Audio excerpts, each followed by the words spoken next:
Our story kicks off with our hero, Hajime Nagumo, waking up totally clueless. Then it hits him. He's in the Orcus Labyrinth. This place is deeper than a philosopher's thoughts, so he's gotta climb his way out. First mission for this ugly loser: find some stairs. As he's wandering around, our boy spots a bunny. Aw, cute. But then, some wolves charge the rabbit and bam! The bunny absolutely wrecks them. Our hero is stunned. It's a killer rabbit. As the fluffy menace hops towards him, ready to send him to the Shadow Realm, a giant bear appears out of nowhere and just decapitates the rabbit with one swipe. Nom nom time for Mr. Bear. Hajime, being the brave hero he is, bolts. But the bear yeets some magic claws at him, slicing off his arm. Ouch. Screaming like a baby, he uses his transmutation spell to build a wall. While the bear smashes through it, our one-armed clown dives into a cave and passes out from blood loss. He wakes up to see a divine crystal above him, a magical rock. He remembers reading about it in the library. This baby can heal wounds and lift curses. He then realizes the bear is still camping outside his cave. Bummer. He gets all emo, remembering how he ended up in this dump. Back in school, the commander told everyone to stick together like glue in the Orcus Labyrinth. They learned how to clear floors and fight monsters. But surprise, surprise, Hajime was the weakest link in the class, a total scrub. Everyone told him to hit the gym. Then, some girl was staring at a huge crystal on the ceiling, and the commander explained it was a rare Glanz crystal, mostly used for, you guessed it, engagement rings. So of course, one of the students climbs up to touch the shiny rock, completely ignoring the commander's orders. Whoosh! They're teleported to another level. On this new floor, a giant bull and an army of skeletons spawn. The bull is an absolute unit, so they all have to make a run for it. And that's when our boy, Hajime, remembers how he got ditched here all alone. He recalls his classmates basically letting him fall into this monster-infested pit. Talk about a bad group project. Our hero declares, "I want to live. I want to go home." He's also super thirsty and hungry. Then, this ugly boy gets real mad, drinks from a puddle, yuck, and vows to kill anyone who gets in his way. He'll even eat monsters if he has to. Cut to him luring some wolves into a pit he dug. He chucks rocks at them so they can't escape and then skewers them with his spear. We then see him eating the wolves, complaining that it tastes disgusting. Suddenly, he starts screaming in agony because, plot twist, humans can't eat monster meat. His hair turns white, and his body gets a full internal makeover. He realizes he's only alive because of the divine water from that puddle. Otherwise, the monster meat would have been a one-way ticket to the afterlife. The pain subsides, and he feels lighter. He checks his stats and, holy smokes, his power level is over 9,000. He can now manipulate mana without chanting spells. Our boy figures out he got these new cheat codes from eating monster meat. Next thing you know, he's manipulating rocks, turning an explosive one into bullets. And with another type of rock, he crafts himself a freaking gun. To test his new toy, he spots a rabbit and pop! One-shots it right in the head. He names his new pistol Donner. After chowing down on the rabbit, he realizes he's absorbed its abilities. Now he can teleport and glide through the air. Sweet. Time for revenge. He goes after the bear that took his arm. Using his new bunny hops, he jumps around, shoots the bear, and slices off its arm. Then he eats it. Savage. After that, he finishes the bear with a headshot. Our hero declares he's going home and will murder anyone who stands in his way. Scene change. We see a naked girl trapped inside a cube. Weird. Back to Hajime, munching on a monster leg. He muses that this labyrinth has like 100 floors, but he has no clue which one he's on. Later, he's walking through a cave and runs into a giant lizard with the power of petrification. It spits acid at him, turning his lamp to stone and hitting his arm, which starts to wither. This clown hides behind a rock, but the lizard peeks over the top.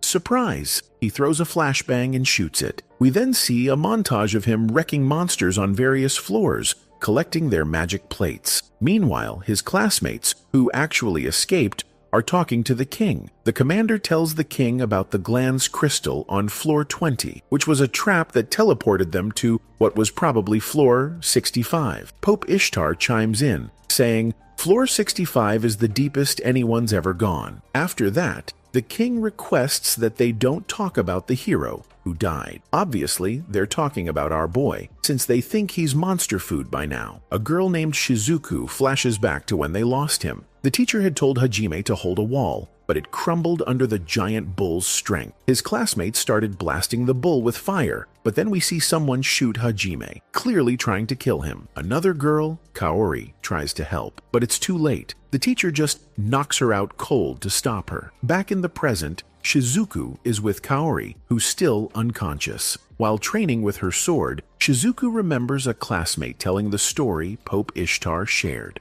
The kid explained there are 3 races: humans, demons, and beastmen. Humans and demons have been at war for ages, but now the demons are about to win, and the world is on the brink of destruction. To prevent this apocalypse, the god of creation, Ehit, summoned heroes with great powers, them to save the kingdom. Everyone gets super hyped by the story and is ready to fight some demons. They all decide to join the war, while their teacher yells at them not to. Back to the present. Shizuku is still training. A classmate named Hiyama walks by, muttering, "Nobody saw me. Nobody knows what I did." She calls out to him, and he jumps, startled. She asks him to train with her, but he's like, "Nah, I'm good," and scurries away. Shizuku thinks he's acting super sketchy. She goes back to the room, and Kaori finally wakes up. Shizuku tells her she's been out for 5 days, and that almost everyone made it out of the labyrinth. Kaori starts bawling when she hears they couldn't save our protagonist. Scene change. We see our boy training and sipping tea in the labyrinth, repeating his mantra about killing anyone who gets in his way. He comes across a massive iron door, but this clown never studied ancient doors. He tries to use transmutation to open it, but it's a total fail. All the noise he's making wakes up some stone-covered monsters. He quickly takes one out with a shot to the eye. He shoots another, but it puts up a magic shield, and the bullets just bounce off. Our hero dodges a swing from the monster and, it's just another day at the office for him. He shoots again, but the monster blocks the bullets with its arm like it's nothing. Finally, our boy manages to break the monster's shield and finishes it with a shot to its weak spot. After the fight, he pulls some mana stones from the monster's bodies. Turns out, they're the keys to the iron door. He opens it and finds a spinning cube in the center of the room. Inside is the naked girl we saw earlier. She wakes up and begs for his help, but he just turns around and walks away, thinking it's probably a trap. This guy's got trust issues. The girl desperately says she'll do anything if he helps her. Still, he's not interested. Then she tells him she's there because she was betrayed. Hearing this, our hero stops. Betrayal? Been there, done that. He walks back and asks why she was locked up. The girl just stares at him for a moment, then reveals she's from a powerful vampire family. She says she was a princess who helped her people, but the ministers decided they didn't need her anymore. Since they couldn't kill her, they locked her in the cube. Our protagonist asks why they couldn't just kill her. She explains that she has rapid healing powers and can control mana directly. After hearing her story, he decides to help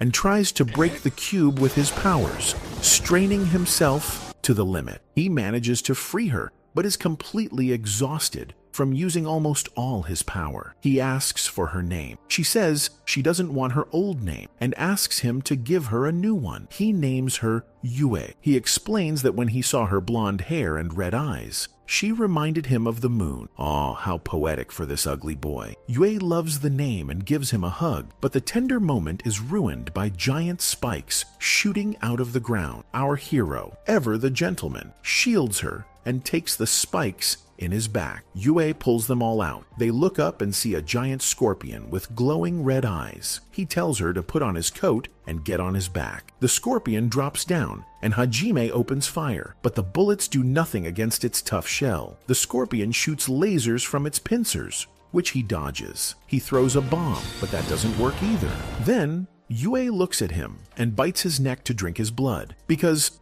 vampire. The blood seems to reboot her powers. She starts lifting rocks from the ground with transmutation. After she's done drinking, she tells him his blood was delicious. Thanks, I guess. Yue forms a blue energy ball and hurls it at the scorpion, but using so much power at once leaves her drained. Our hero tells her to do it again. Even though she's exhausted, he runs to distract the scorpion while Yue musters up another energy ball and hits its shell. He rushes in and shoots its weak spot. The scorpion drops dead instantly. Afterward, Yue asks why he didn't just run and leave her behind. He tells her that even though she was betrayed before, he would never do that to her. Later, we see him carving up the scorpion meat. He asks Yue how she's still alive, since all vampires were wiped out in a war 300 years ago. He's shocked to realize she's over 300 years old. She explains that she doesn't age because of her regeneration powers, making her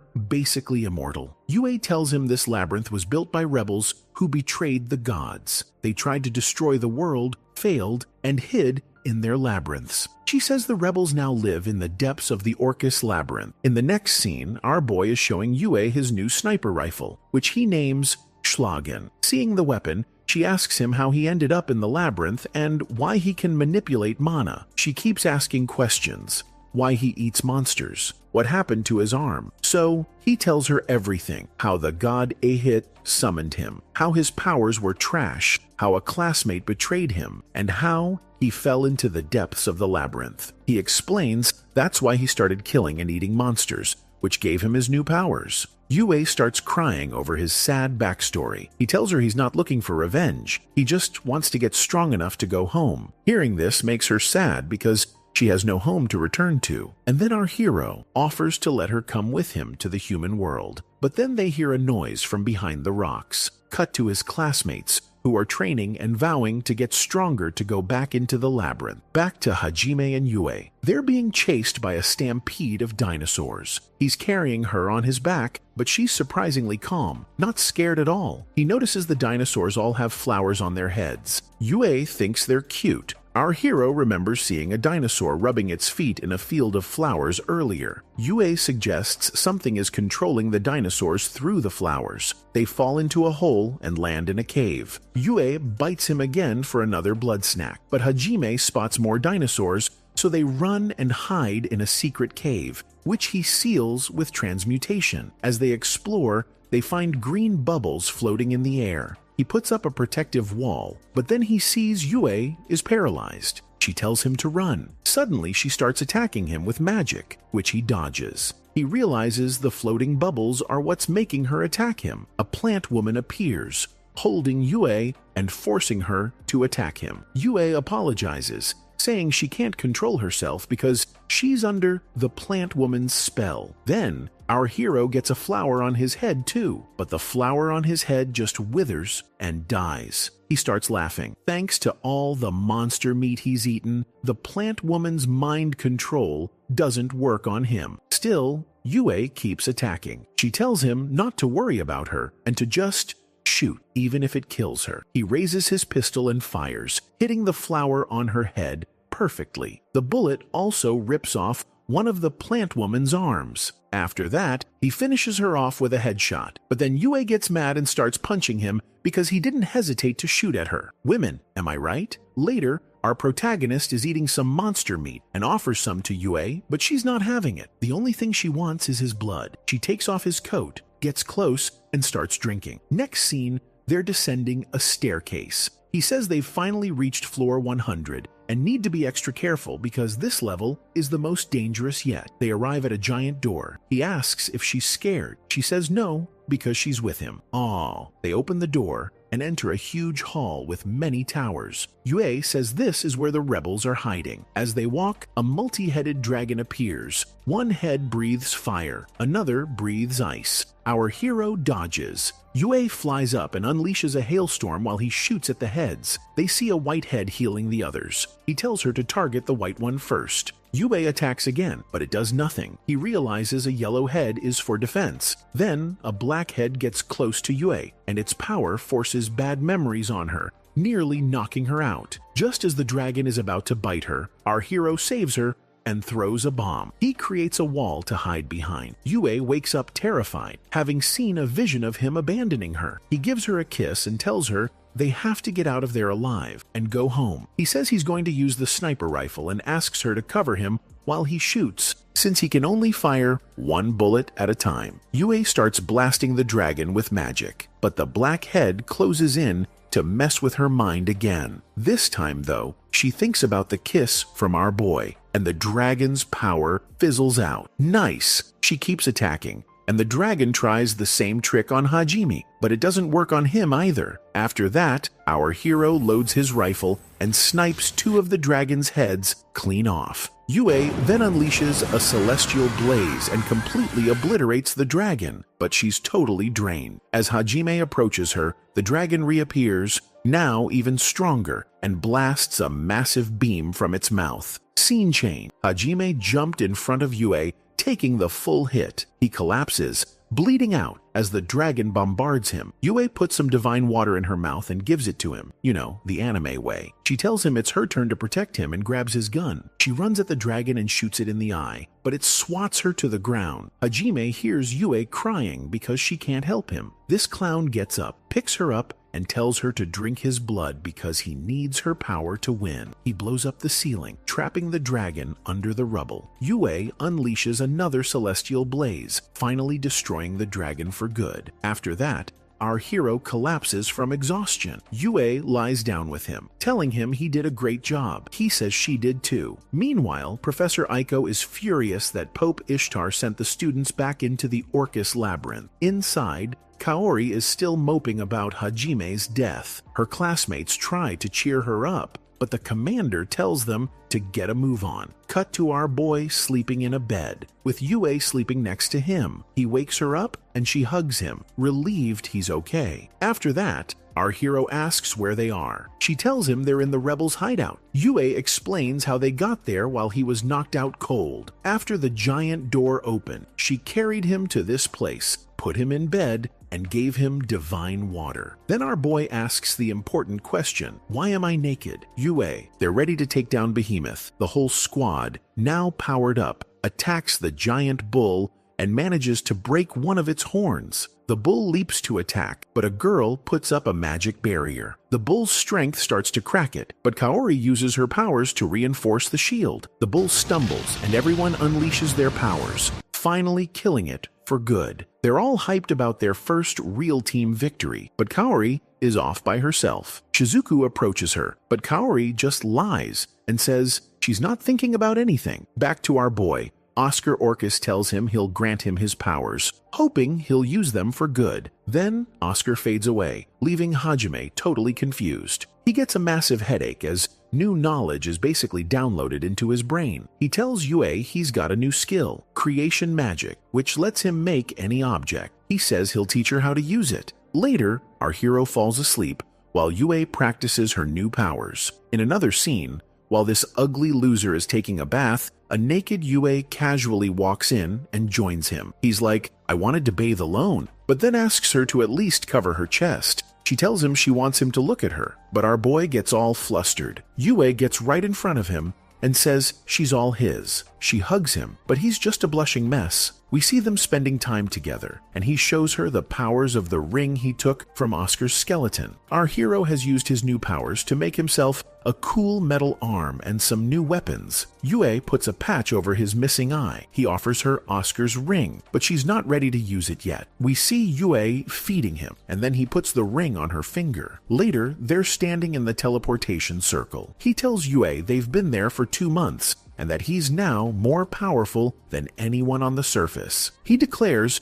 that together, they'll cross the entire world, and poof, they teleport. Scene change. A bunny girl is being chased by a 2-headed dinosaur. She scrambles up a rock to escape. Just then, Hajime and Yue appear from the teleportation circle and blast the dinosaur, which immediately runs away. They're thrilled to be back on the surface, but as they're about to kiss, the bunny girl runs over. Hajime and Yue just look at her like she's a useless clown and start to walk away, but she begs them to help save her family, hugging his leg. Yue grabs her bunny ears to pull her off. He ignores her and keeps walking, but the 2-headed dino comes back. The bunny girl yells at them to run. Instead, our hero just shoots each head once, and the dino drops dead. The girl is shocked at how easily he killed it. He tells her to let go of his leg and bonks her on the head. She introduces herself as Shay from the Howlia tribe. She says if they don't help, her tribe is doomed. He agrees to hear her story, and she gets all emotional, wiping her tears on his coat, which earns her another bonk. She's like, "Why would you hit a beauty like me?" He gets mad and says,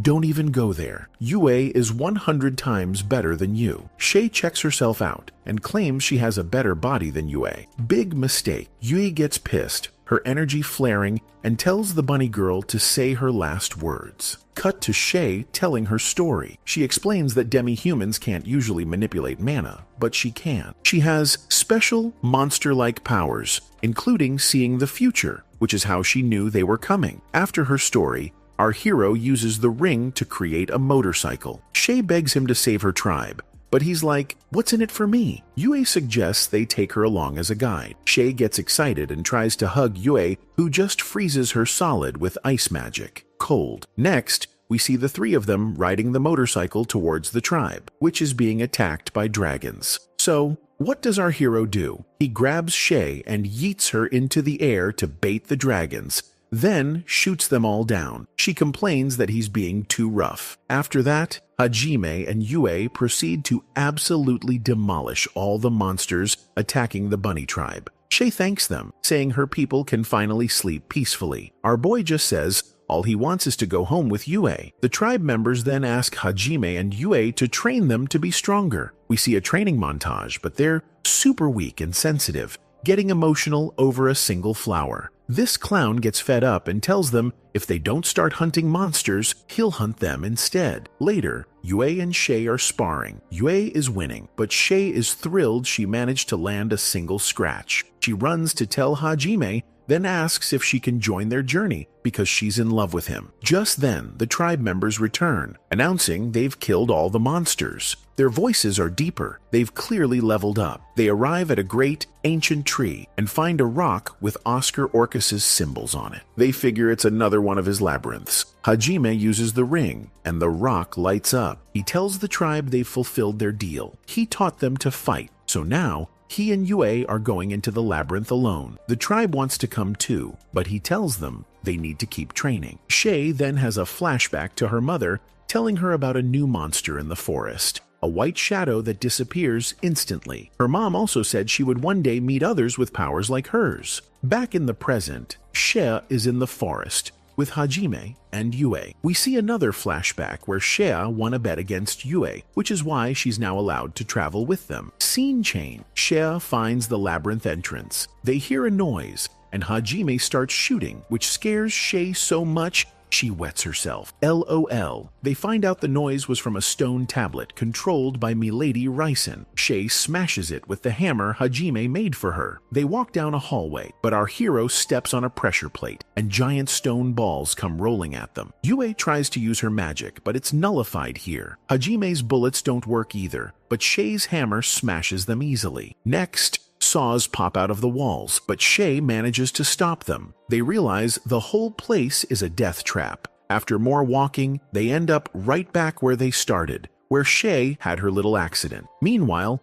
we see a group of students. A girl named Yuka tells her classmates she's going into the labyrinth because she feels guilty that Hajime died saving them. Back with our crew, they're looking for Milady's hideout. They pass a hall of armors that come to life and attack. They destroy some and get through a door where they find Milady Ryzen in the form of a giant robot. Our protagonist recalls from Oscar's notes that Milady was a human who died long ago. He tells the robot they're just looking for ancient magic to go home. He asks if it's in this labyrinth, but Milady says she's not telling them anything. So he fires some missiles and tells the girls to aim for the robot's heart. They all attack, and he shoots the core, but the robot just regenerates. Shay notices floating iron boxes falling from the ceiling, and Hajime tells them to hold on to him. We see him and the girls switch up their strategy. They attack all at once, so Milady can't regenerate. Shay smashes it with her hammer and uses an iron beam to pierce its heart. The robot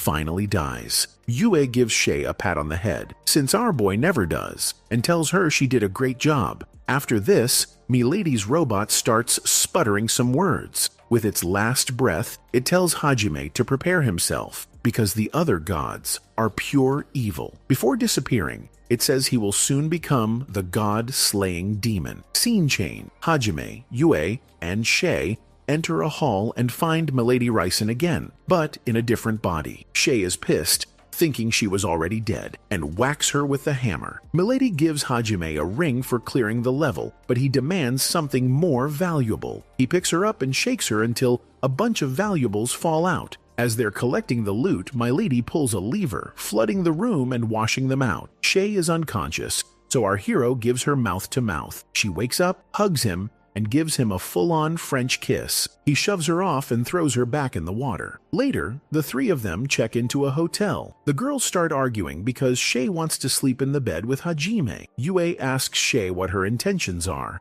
and Shay loudly announces she's going to give him her virginity. Everyone in the lobby stares. Our protagonist just pulls out his gun and starts firing into the air. Next, we see them talking to a man named Ilwa, the head of the Furin Adventurers Guild. Ilwa tells them he was looking for them. Apparently, they're the only people who've ever made it through the Ryzen Gorge. Ilwa says he has a job for them: rescue Will, the son of Count Kudeta, who got lost in the forest with two men. Hearing this, our hero agrees to rescue Will, but on one condition: Ilwa owes them a favor, to be called in whenever they need it. Ilwa immediately agrees. After this, we see them traveling on the motorcycle. Hajime tells Yue that on their way to rescue Will, they'll see the world's largest rice paddies. Yue has no idea what rice is. This clown explains it's a staple food from his country, and she says she'd like to try it sometime. Scene chain: we see Professor Aiko and the other students working in a rice field. When they go to eat, the cook tells them this is the last of the food. Monsters in the mountains are preventing any new supplies from getting through. Just then, Hajime and the girls walk into the restaurant. The professor and students overhear the girls say Hajime's name, but he looks so different they don't recognize him. But then, the professor realizes it really is him. Our hero, of course, denies it. She keeps insisting, so he finally admits it's him with a casual, "Yo." Professor Aiko gets mad because he won't explain how he's alive or why he looks so different. It's just too unbelievable. Yue and Shay introduce themselves to the professor, both claiming to be Hajime's girlfriend at the same time. He clarifies that Yue is his only girlfriend, but then they start fighting because Shay claims he stole a kiss from her while she was unconscious. And here, we see our boy living the dream every otaku wants. Two girls fighting over him. But okay, enough jokes. Back to the anime. The professor is shocked to hear Hajime stole a kiss and then cheated on the girl with another. She starts bombarding him with questions,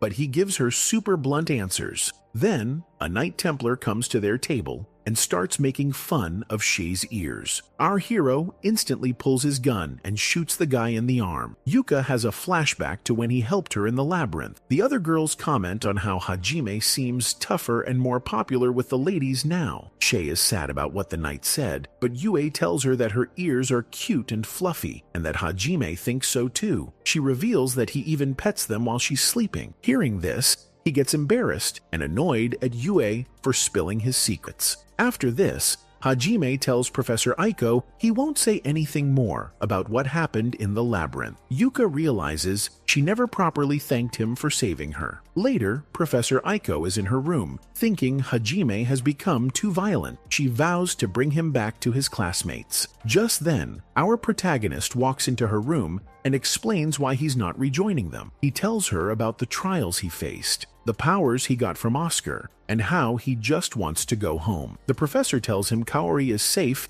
and much stronger now, currently clearing the labyrinth again with the others. Hajime tells her to warn Kaori not to trust their classmates, since one of them tried to kill him. Scene chain: our hero, Yue, and Shay meet up with Aiko and the students, who all want to tag along on his journey. The professor wants to hear more of his crazy stories from the labyrinth, so this clown agrees to let them come. He uses his ring to whip up a freaking van for everyone to pile into. As they're driving, Professor Aiko falls asleep on his arm. Yue gets a little jelly and says She wants to sit next to him on the way back, but Shay chimes in, saying she wants a turn too. Our boy sends out some drones he made to track people. They find a giant crater with massive footprints. Yuka tells him there's a huge monster behind the mountains. They climb up and find a waterfall. Hajime senses someone is there. Yue, like a total boss, parts the waterfall in two, leaving the girls speechless at her power. Inside the cave, they find the young man, Will, passed out. Hajime tells him the Adventurers Guild sent him. Will wakes up and explains that a horde of monsters cornered them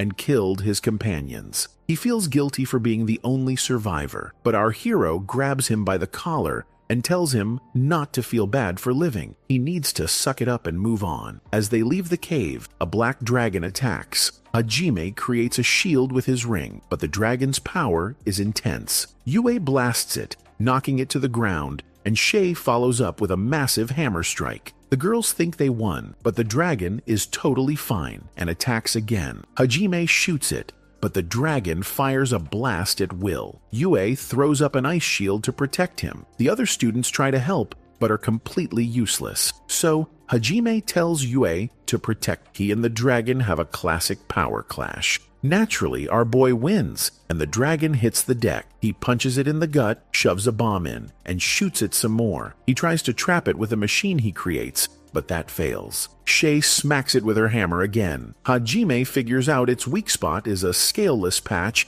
and shoves an iron rod right up its butt. The dragon starts screaming in a woman's voice, begging him to pull the rod out. He realizes it's a dragonkin, but that just makes him push the rod in deeper. She pleads with him, saying she'll run out of mana and won't be able to change back. Her mana is draining, so she won't be able to revert to her original form with the rod stuck in there. The dragon lady starts explaining that a man used magic to control her and ordered her to kill Will and his friends. Will gets angry, not believing her story for a second, but Yue tells him the dragonkin isn't lying, as they are a noble and honest race. She then reveals to the group that she's the last living vampire, her race having been wiped out 300 years ago, which is how she knows about dragonkin. After that, our hero finally pulls the rod out of her butt, and she transforms back into her human form. The dragon girl complains that her butt still hurts. Ouch. She then introduces herself as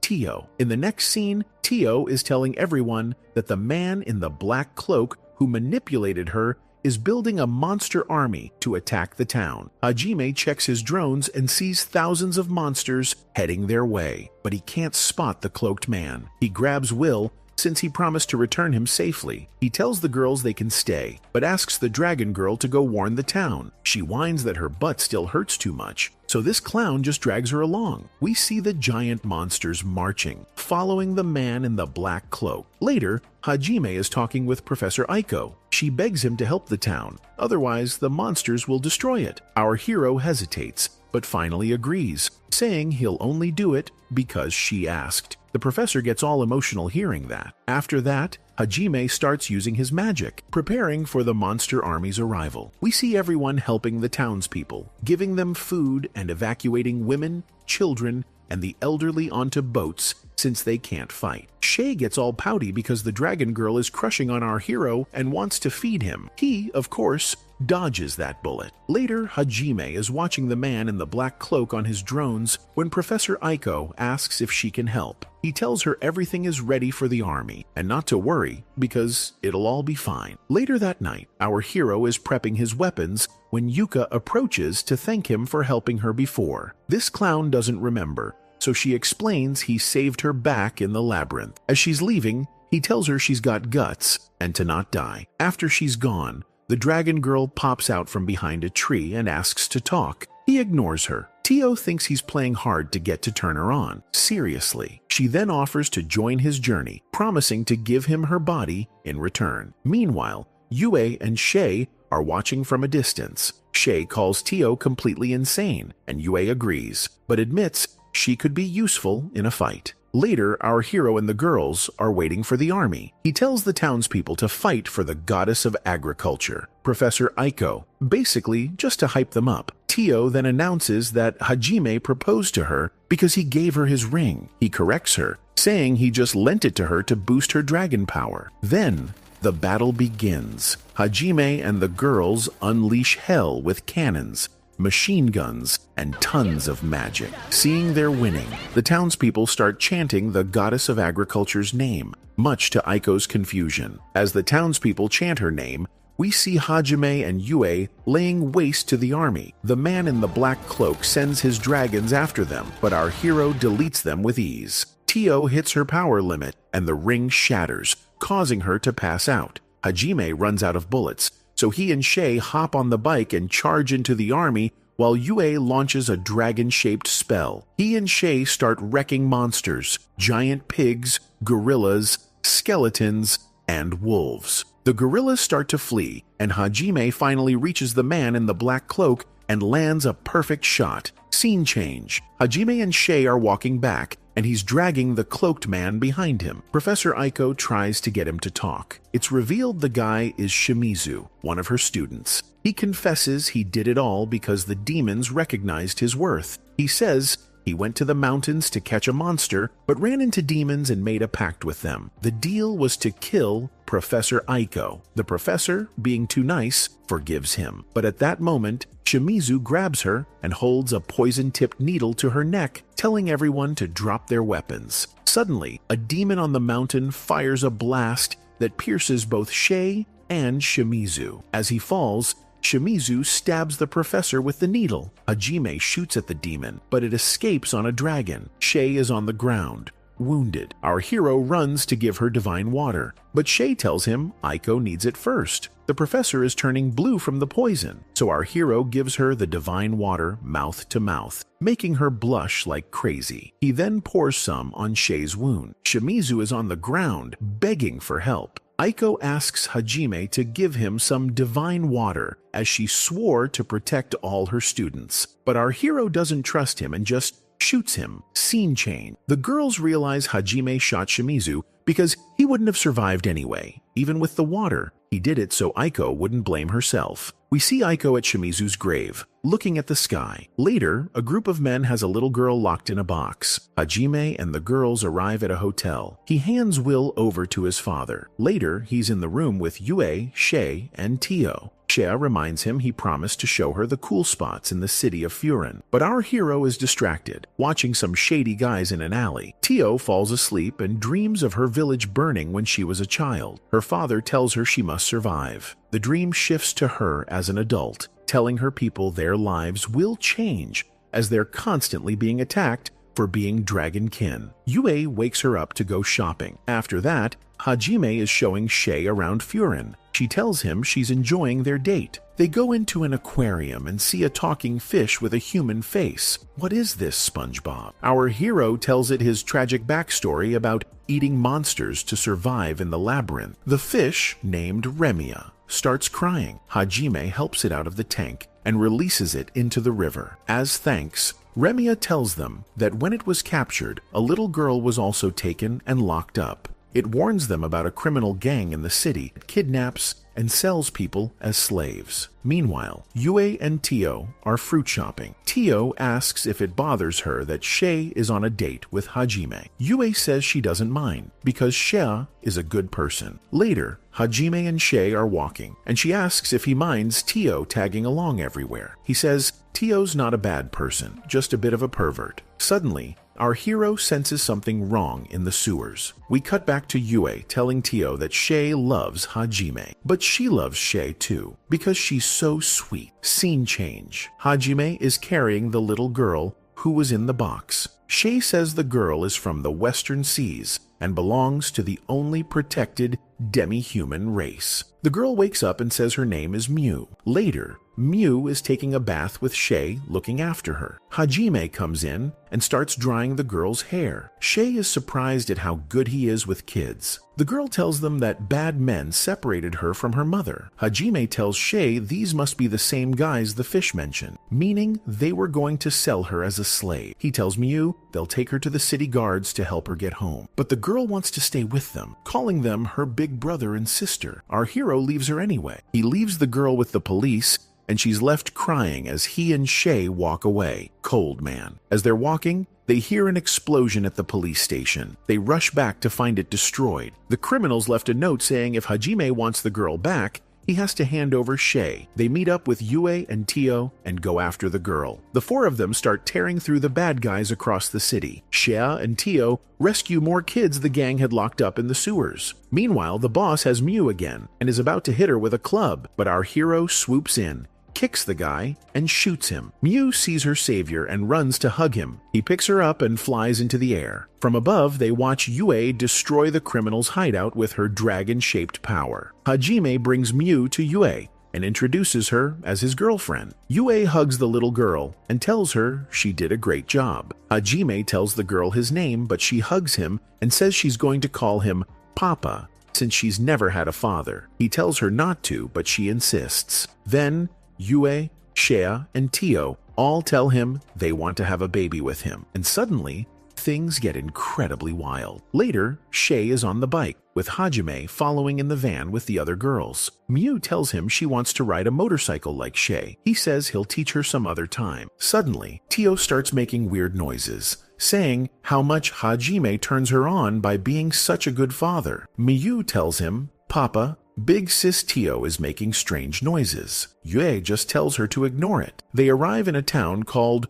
Holad, and our hero gets gloomy, remembering his classmates and how they let him fall. Later, he's talking to a man named Loa, giving him a letter from the adventurer's leader that details how Hajime's party fought an army of 60,000. A guy named Endu walks in and is shocked to see Hajime, who looks completely different. He begs Hajime to come with him, explaining that a demon is slaughtering everyone in the labyrinth. Cut to the students on floor 90. There's monster blood everywhere. They figure a stronger monster is killing everything. A demon woman with a white crow on her shoulder appears and tells the students to join her. They realize she's the one who made the pact with Shimizu. The students attack the monsters she's controlling, but it's useless. They finally manage to wound one, but the demoness just heals it. They realize this monster is way stronger than anything they've fought before. Shizuku tells Endu to go get help from the surface. Back in the present, Endu is telling this story to Loa and Hajime's group. Miyu is eating loudly, and Endo yells at her. Hajime immediately hugs her and threatens to kill Endu for scaring his little girl. Yep,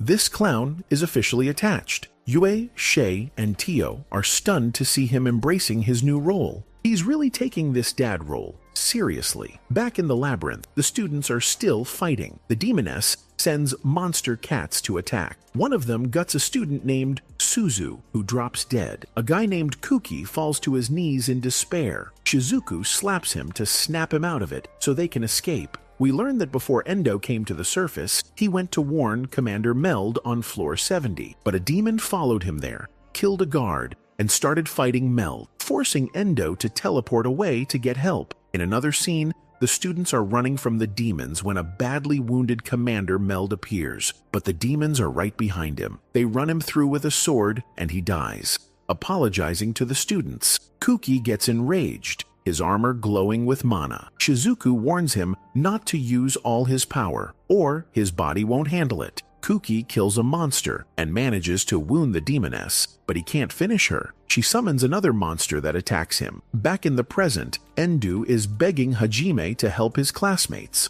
Our hero says they aren't his classmates anymore, just strangers. But then he remembers his past, looks at Mew, and she asks him to save his friends. Yue and the girls tell him they'll go with him if he decides to help. Hajime agrees to go. Back in the labyrinth, the students are exhausted and about to be wiped out. Shizuku is still fighting, but it's not enough. Just as the monsters are about to kill two of the girls, an iron pile driver falls from the ceiling and impales them. The demoness freaks out. It's Hajime here to save the day. Shizuku is stunned. We flash back to Hajime, the girls, and Endu heading into the labyrinth. Endu is blown away when Hajime one-shots the behemoth. Back in the present, the girls are amazed by Hajime's new look. He tells Shizuku to chill out, since she's supposed to be the calm one. He then tells the demoness that if she leaves now, he'll spare her. She refuses and summons a demon from a portal. He scoffs,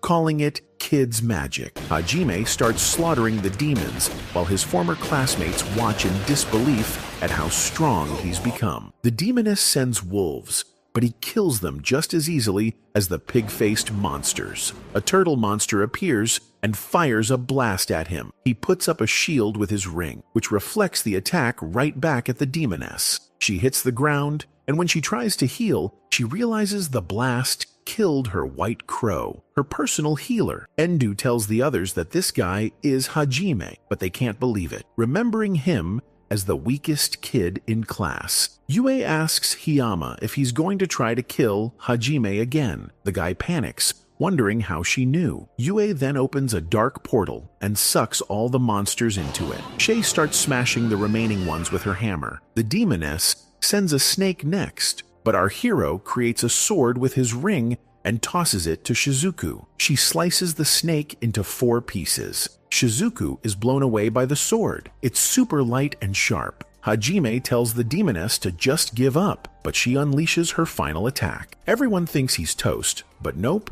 he's totally fine. Then, our boy shoots the demoness in the legs. All his former classmates are shocked at how violent he's become. The demoness tells him her lover will come to kill him soon. He's like, I don't care who comes. I'll kill any demon or god who gets in my way. Just like he said at the beginning. His classmates yell at him not to kill her since she's defenseless, but this clown doesn't listen and finishes her off. The students are terrified of the person he's become. Scene change. Shay is with Commander Meld, who's still alive, because she gave him divine water. Yue arrives, and Hajime thanks her for her help. They share a look, but then all the classmates show up. Kaori runs to him, happy he's alive, and apologizes for not being able to protect him. She starts crying, but it makes our hero uncomfortable, so he tells her to stop. She does, and hugs him. Yue and Shay are clearly not happy about this. Shizuku tells him to hug her back. Later, the group is walking out of the labyrinth, but Kuki won't stop arguing with Hajime for killing the defenseless demoness. Our hero points his gun at Kuki, saying he doesn't care if they were friends before. He won't hesitate to kill him. He says he only helped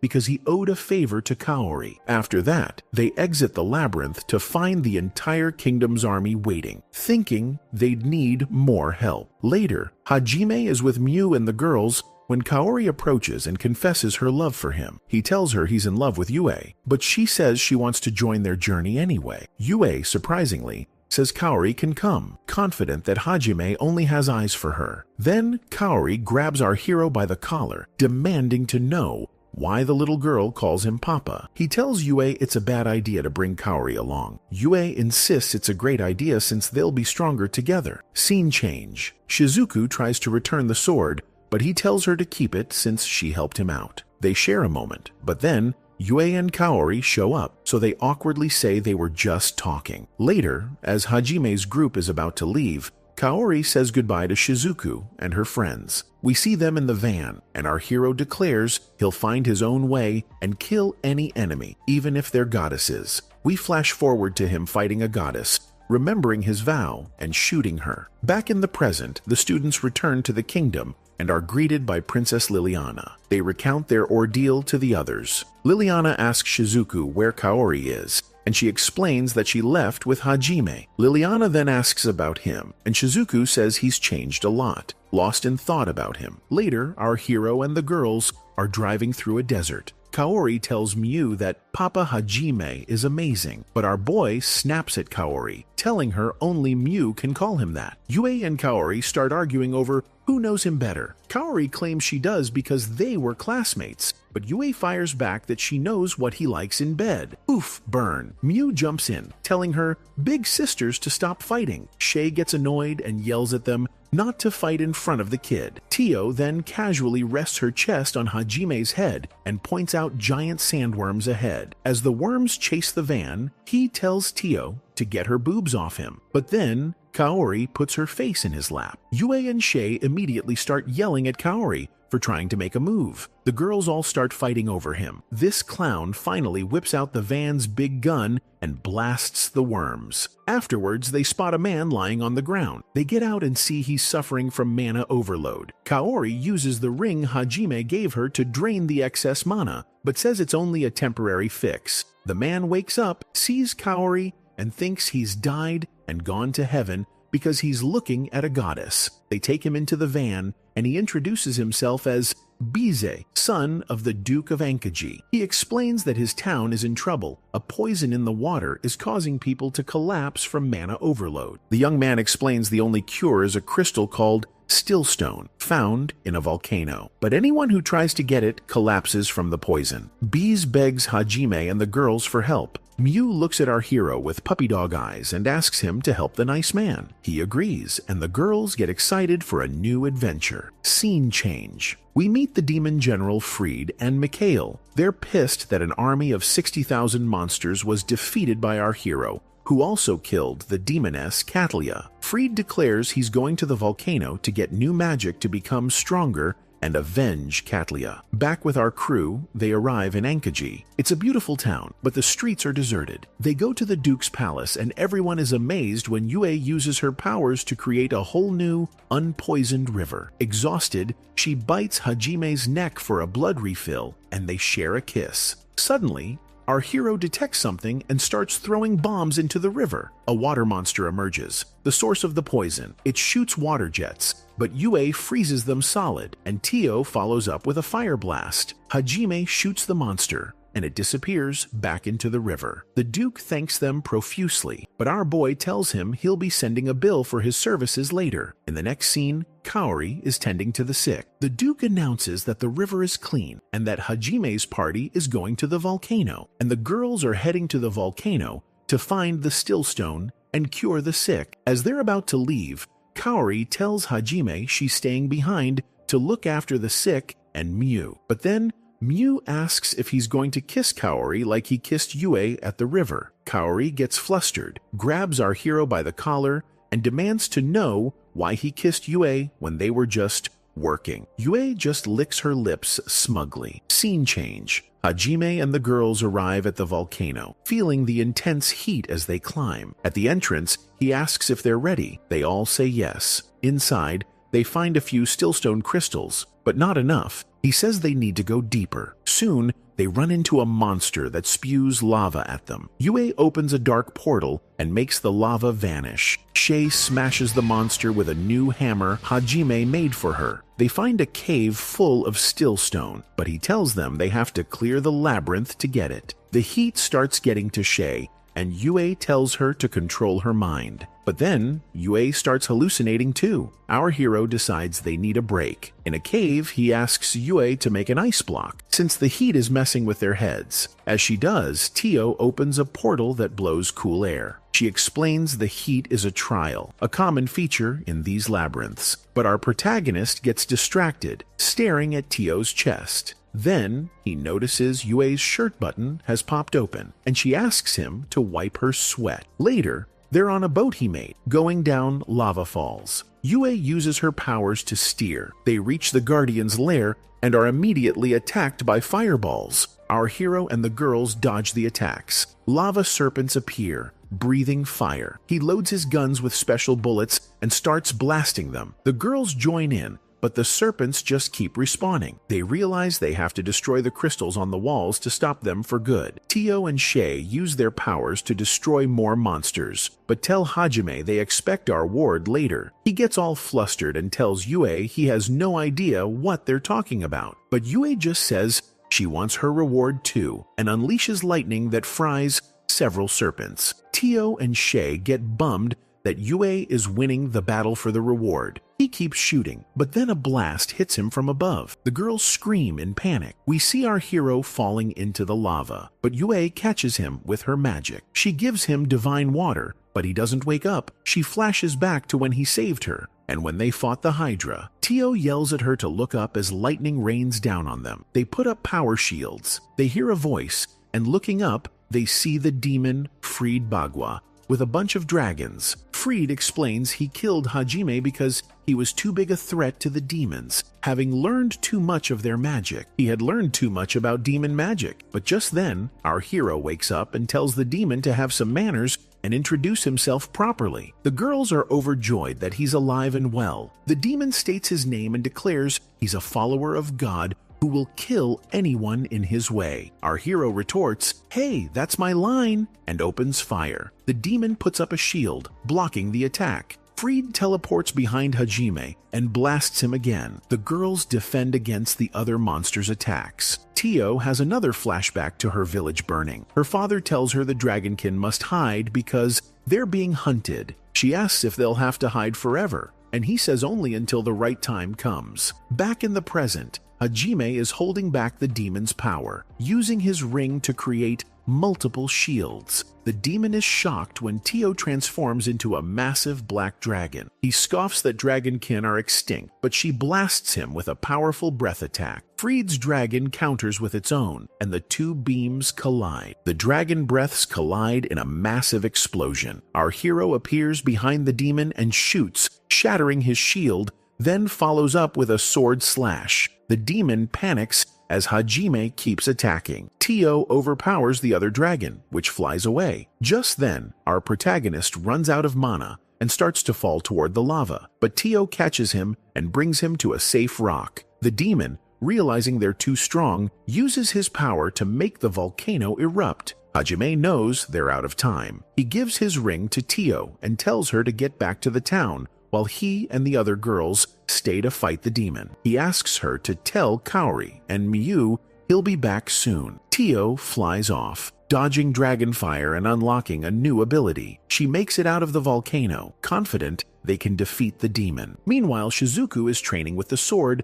Hajime gave her. Remembering the fight in the labyrinth, she's in a courtyard and starts playing with a cat, but gets embarrassed when Princess Liliana catches her. The princess tells her she overheard the king planning to declare Hajime a heretic because of his connection to demon power. They need Kuki to get stronger to fight him. Elsewhere, Hayama, the traitor, is in the woods. A woman's voice tells him that if he doesn't do what she says, she'll expose him for trying to kill Hajime. She also promises to grant all his wishes. Scene change. Tio, exhausted, crash lands back in the town. Kaori rushes out and asks where everyone is. Later, Tio is in bed with Kaori and Miyu. She tells them what happened and relays Hajime's message that he'll be back soon. Kaori blushes, saying she knows he'll survive and act like nothing happened. Tio suggests they take Miyu to the town of Erison, where her mother lives. Cut to Hajime on a ship in the middle of the ocean. He tells Yue he's feeling better. Yue says she is too, since she drank Shei's blood. She climbs on top of him and recounts how they escaped the volcano. In the flashback, Yue and Shei are carrying an exhausted Hajime out of the erupting volcano,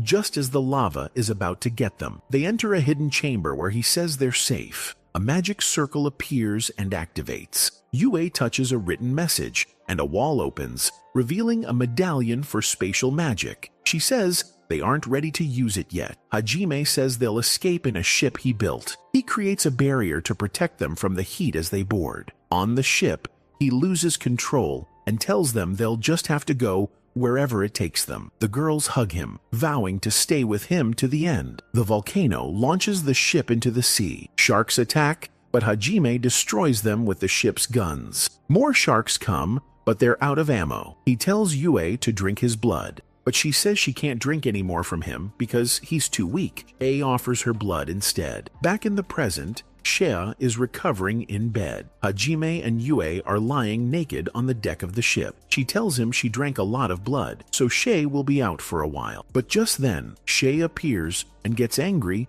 seeing them naked. He asks how she's feeling, but she's mad that he's acting so casual. Later, they're eating fish when some fishmen jump out of the water. Our hero chokes on his fish. The fishmen are terrified, thinking they've come to steal their children. Hajime finally swallows his food and asks if they're talking about Miyu. One of the fishmen attacks Shei, but our hero smacks him with his fish. He looks up and sees Miyu falling from the sky with Tio and Kaori. He leaps up and catches her, telling her never to do something so dangerous again. Kaori hugs him, but then Tio shoves her boobs in his face again. Later, they arrive in Erison, the city on the sea where Miyu was born. Hajime clears up the misunderstanding with the fishmen leaders. Miyu leads him by the hand to her house, where she's reunited with her mother. The mother apologizes for not protecting her. Miyu sees her mother's injured leg and tells Hajime to help. Her mother is surprised to hear Miyu call him Papa. Our hero carries the mother inside so Kaori can heal her leg. It turns out she was injured when the kidnappers took Miu. Kaori heals her but says she needs to stay for a few days to monitor her. After that, the mother asks him, to our hero, how they met her daughter and why Miu calls him Papa. He explains the whole story of how he saved her and why she calls him that. The mother asks them to stay for a few days, but our hero gets up and says he'll stay at a hotel. The mother then asks Miu why Papa wants to leave. She then tells Hajime that she'd like him to be Miu's dad forever. Outside, the fishmen are peeking through the window, absolutely furious that this clown just showed up and became Miu's dad. Scene change. Professor Aiko is talking with Shizuku, telling her that Hajime is a really good person for rescuing a little girl and saving her too. Shizuku asks if something happened between her and Hajime. The professor gets all flustered, saying she can't have a romance with a student, but Shizuku totally figures it out. Our boy charmed the professor too. The professor then reveals that the kingdom considers Hajime a heretic because of his ties to demon magic. She adds that when the king made that decision, he and the guards were acting strangely. She tells Shizuku that Hajime told her something about the kingdom's church and the god they worship, and that they need to tell the other students ASAP. Later, he's recounting how they left Miu with her mom to explore the sunken ruins of Melusine. We see all the girls bathing on the ship. Kaori gets out to find our hero, who's watching the sunset over the sea. But just as they're having a moment, Yue, Shay, and Tio show up to crash the party. Later that night, our protagonist takes out the medallion from the volcano. It starts to charge with moonlight, emitting a beautiful glow that even moves this edgy boy. After that, the ship dives into the sea, guided by the medallion's light toward the ruins of Melusine. They reach the entrance to a labyrinth, which opens for them, but then a monster formed of red and black light appears. Our hero launches his new, more powerful missiles and blows it to smithereens. They find the final pentagram, open it with the medallion, and enter a cave that leads to a dry area. A torrent of water falls from above, but Yue casually puts up a shield. Tio spots something on the ceiling and blasts it. We see Kaori looking really down. Our hero, surprisingly observant for a clown, asks what's wrong, but she just says it's nothing. Later, they're wading through a watery cave. He carries Yue on his shoulders so she won't get wet, 'cause she's the smallest. The other girls tease her, saying he's carrying her like he carried Miu, but she only gets mad at Kaori. A bunch of monsters appear, but the girls take them out easily. Then, a slimy, gelatinous monster shows up. Shay smacks it with her hammer, but a piece of it lands on her fingers. She asks our hero to put medicine on her chest, but Kaori just heals her with magic, crushing Shay's dreams of getting touched by him. More of the jelly monster oozes from the walls, forming a giant creature. They shoot and destroy it, but it just reforms. Our hero realizes it's not a real monster, but is being controlled by that red and black light. He whips out a flamethrower and starts torching the jelly walls while the girls attack with their powers. Kaori looks sad again, feeling useless without combat magic. Realizing they can't win, Hajime uses a gadget to drill an escape hole in the floor. In the chaos, Kaori starts to drown. Our hero, of course, rescues her and takes her to an island inside the labyrinth. She asks why he saved her, and not Yue. He replies that she would have died, whereas Yue can totally save herself. After that, our hero and Kaori are trekking through a jungle to reach the labyrinth's end. He figures the other girls are probably doing the same. They pass through a ship graveyard and are hit with an illusion of being in a war, with bullets flying everywhere. Pirates appear, but then the illusion breaks, and they're back in the graveyard. Later, while resting, he tells her how awful it was when he first fell into the labyrinth all alone. He says he doesn't know what he would have done without Yue. Kaori admits she's jealous of Yue. She wishes she could have been the one to help and protect him. He finally notices she's been sad the whole time. She confesses she feels like a huge burden to everyone. Our hero bluntly agrees. Yeah, you are a burden to me. He then talks about Shay, explaining how even though he and Yue treated her like dirt at first, Shay always stayed positive. She kept a good attitude and understood that Yue is the most important person to him. He tells Kaori that if it hurts to hear that Yue is number one, then she shouldn't be here. Scene change. Professor Aiko is going to talk to her students about the situation in the kingdom, but a woman dressed as a nun stops her. The nun tells the professor she must go to the Divine Mountain and tries to cast a spell on her, but it fails. So, the nun just punches her in the gut. Princess Liliana sees the whole thing and knows she has to tell someone. Back with our hero, he's explaining to Kaori why he let her come along. He thought she understood his relationship with Yue, but clearly she doesn't, because it hurts her to see him with the other girls. He offers to take her back to Shizuku so she won't suffer anymore, but then they spot an abandoned ship. This clown picks up Kaori and jumps aboard to explore. They sense another illusion coming. This time, it's a memory of a party with humans and beastmen, all celebrating peace after a war. An old man gives a speech, thanking everyone, but then his face turns evil, and he declares that ending the war was a mistake because humans and beasts shouldn't mix, especially since the beastmen don't follow the god Ahit. His guards then slaughter all the beastmen. Our hero notices the nun from before standing next to the old man. The illusion ends. Kaori is shaken by all the death. As they walk through the ship, he notes it was weird how everyone respected, not feared, the old man before the betrayal. They find some traps. A blast of wind sends her flying. Guards appear, but our hero mows them all down. He looks for Kaori and finds her hiding, saying she was terrified. She approaches him, but he shoves his pistol against her throat and fires. We see Kaori fall to the floor, asking why he did that. He shoots her again. He tells the thing to stop using Kaori's voice. It gets up, laughing with an evil voice. A demon has possessed her body. The demon tells him not to shoot, or he'll damage Kaori's body. He replies that his magic bullets won't harm her body, but they will cause immense pain to whatever is controlling it. The demon says if he kills it, Kaori dies too. He just shoots it again, saying he'll keep shooting until it leaves her body. The demon finally gets ejected, and the real Kaori wakes up. She kisses him, confesses her love, and says she wants to stay with him. He asks if she'll be sad about him having Yue and the others. She admits she wants to be the only one, but she's sure being by his side is what's best. They leave the ship and find a magic circle. He thinks it's the end, remarking how easy this labyrinth was. The other girls find them and see Kaori in his arm, asking if she's hurt. She says no, he's just spoiling her a bit. The girls want to know what happened. Kaori tells them they just kissed. Yue says she thought Kaori would have given up since he only loves her. But Kaori is happy, knowing he cares for her too. The spirit of a woman appears,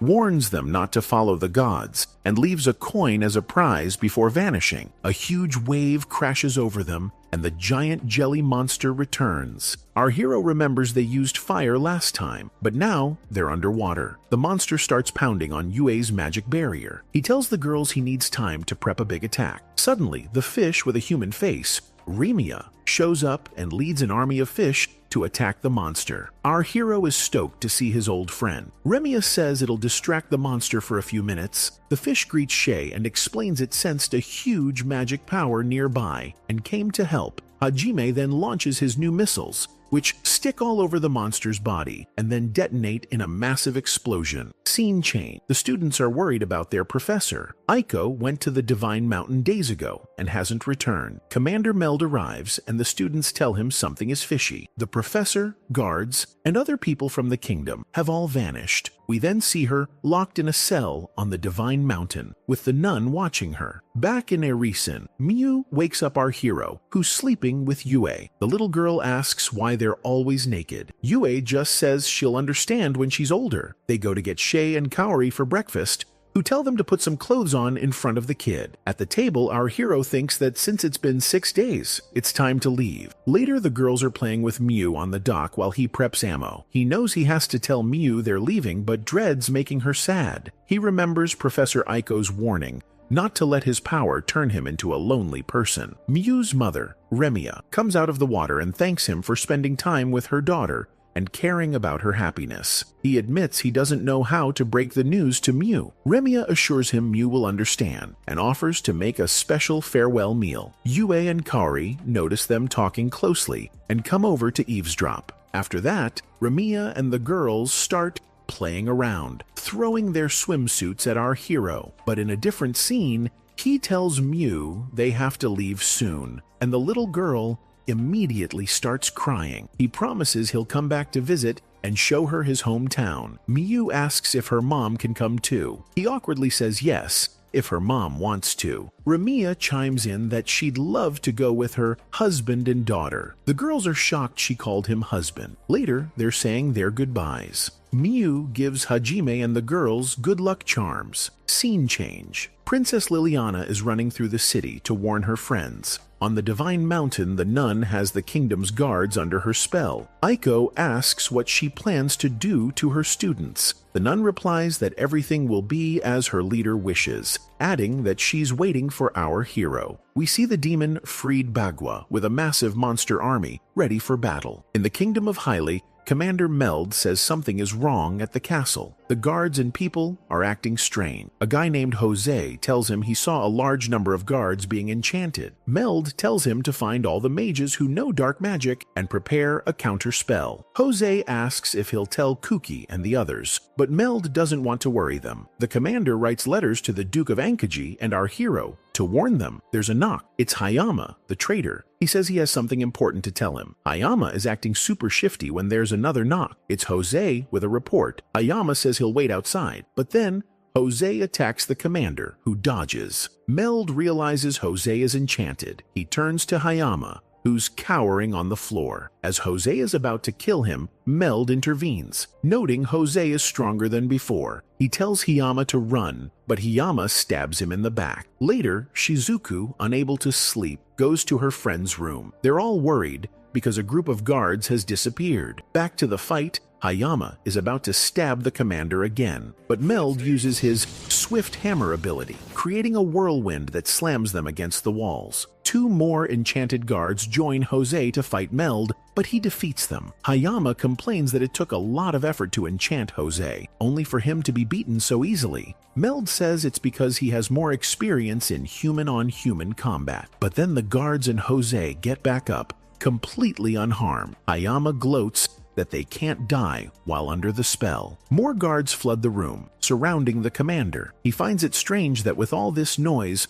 no one from the king's side has come to help. Hayama tells him to surrender, but Meld refuses and jumps out the window. We hear a woman's voice say her guards never finish the job. Meld looks up and is shocked to see a flying woman with white hair and angel wings. The angel says she's a follower of the god Ehit and that he has ordered their deaths. Then, the angel kills Commander Meld. We see the letters he wrote. Meld wrote them before he died, but never got to send them to the Duke and our hero. In the room, a woman whose face we can't see picks up the letters, saying if they'd been sent, it would have been dangerous for the god Ehit's plan. She mocks Hayama for getting his butt kicked by the commander. She asks about the angel who killed Meld. Hayama says she got mad because they couldn't finish the job themselves. He says now that the strongest is gone. They just have to let Shizuku discover what's happened. The woman mentions the king and Pope Ishtar were the easiest to enchant.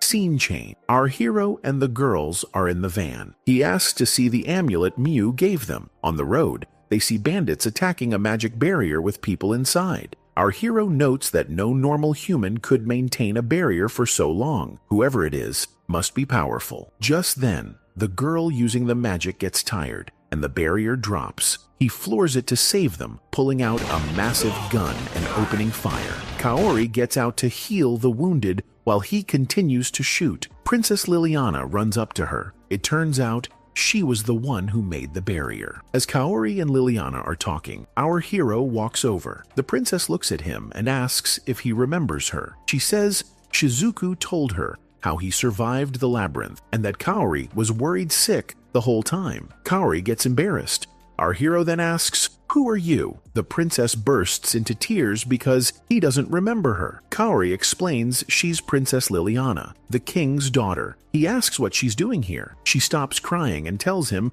Professor Aiko has been kidnapped. Later, she's explaining everything to the group. how her father, the king, became obsessed with the Church of Ahit, and how the knights and guards are all enchanted. She knew something was wrong when the king declared Hajime a heretic, despite everything he'd done. Her father started seeing her as an enemy, so she went to tell Aiko, but saw the nun knock her out and take her to the Divine Mountain. Realizing the nun was behind it all, she tried to get help from the Duke of Ankaji by hiding in a caravan, but they were attacked by bandits. After hearing all this, our hero tells Liliana he's going to rescue Professor Aiko, and he'll kill anyone who gets in his way. After this, he gets hyped to go rescue Aiko, since the Divine Mountain is one of the great labyrinths. Our hero is itching to see what kind of magic he'll find there. We cut to Professor Aiko, locked in her cell, repeating Hajime's name. Then he calls to her from the window. This clown smashes through the wall and enters the cell. He asks why she was saying his name. He grabs her hands to check for a power-dampening bracelet, but Aiko thinks he's trying to make a move. Smooth. She asks how he knew she was there. He says Princess Liliana told him and recounts her whole escape story. The professor then says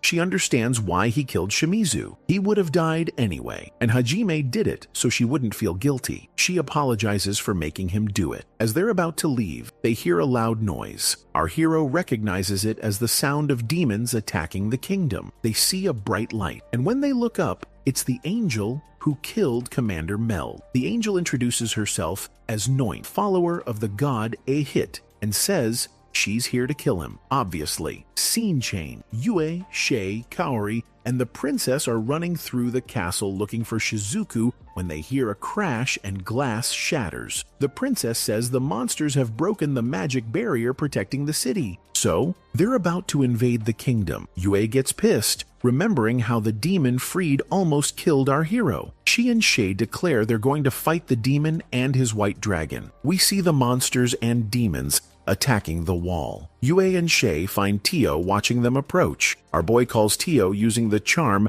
Miu gave him, which he'd turned into a radio. He tells her to go get Professor Aiko, since he can't fight while carrying her. Tio turns into a dragon and flies off. Yue and Shay arrive to fight the demon. Fried tells the girls they'll be the first to die. Shay puts on the ring Hajime gave her, but the dragon blasts them. Yue uses spatial magic to open a portal that sends the attack right back, killing a bunch of other dragons. The demon can't believe she just did that. Shay then jumps through the portal to fight another demon. This one, named Mikhail, says they killed his wife, Cattleya, in the labyrinth. Shay retorts that Cattleya started it, and that our hero gave her a chance to escape, but she chose to fight and died for it. The demon orders his minions to fire stone needles, but Shay dodges and smacks him with her hammer. Mikhail tells the others not to fight her up close because she's a beast. He tells them to just use long-range magic. Shay uses the ring to summon a giant rock ball and starts pummeling him. The demons keep firing needles, and one hits her arm, starting to turn it to stone, but Shay just uses regeneration magic and heals it. She keeps wailing on him with the rock ball. The demon is stunned. He can't do anything. She slams Mikhail to the ground, leaving him badly wounded. He calls her a monster. Shay gets excited, happy that she's now stronger than the bad guys. And with that, Mikhail dies. We cut back to Yue and the demon Fried. He and his dragon start blasting her, but she just uses spatial magic to stop. She tells the demon she's going to make him suffer for every wound he gave our hero. Yue fires a dragon-shaped beam at a turtle monster, but it just swallows the attack and spits it back. She then unleashes a power called 5 Heavenly Dragons, and 5 lightning dragons appear in the sky. They start wrecking the monsters.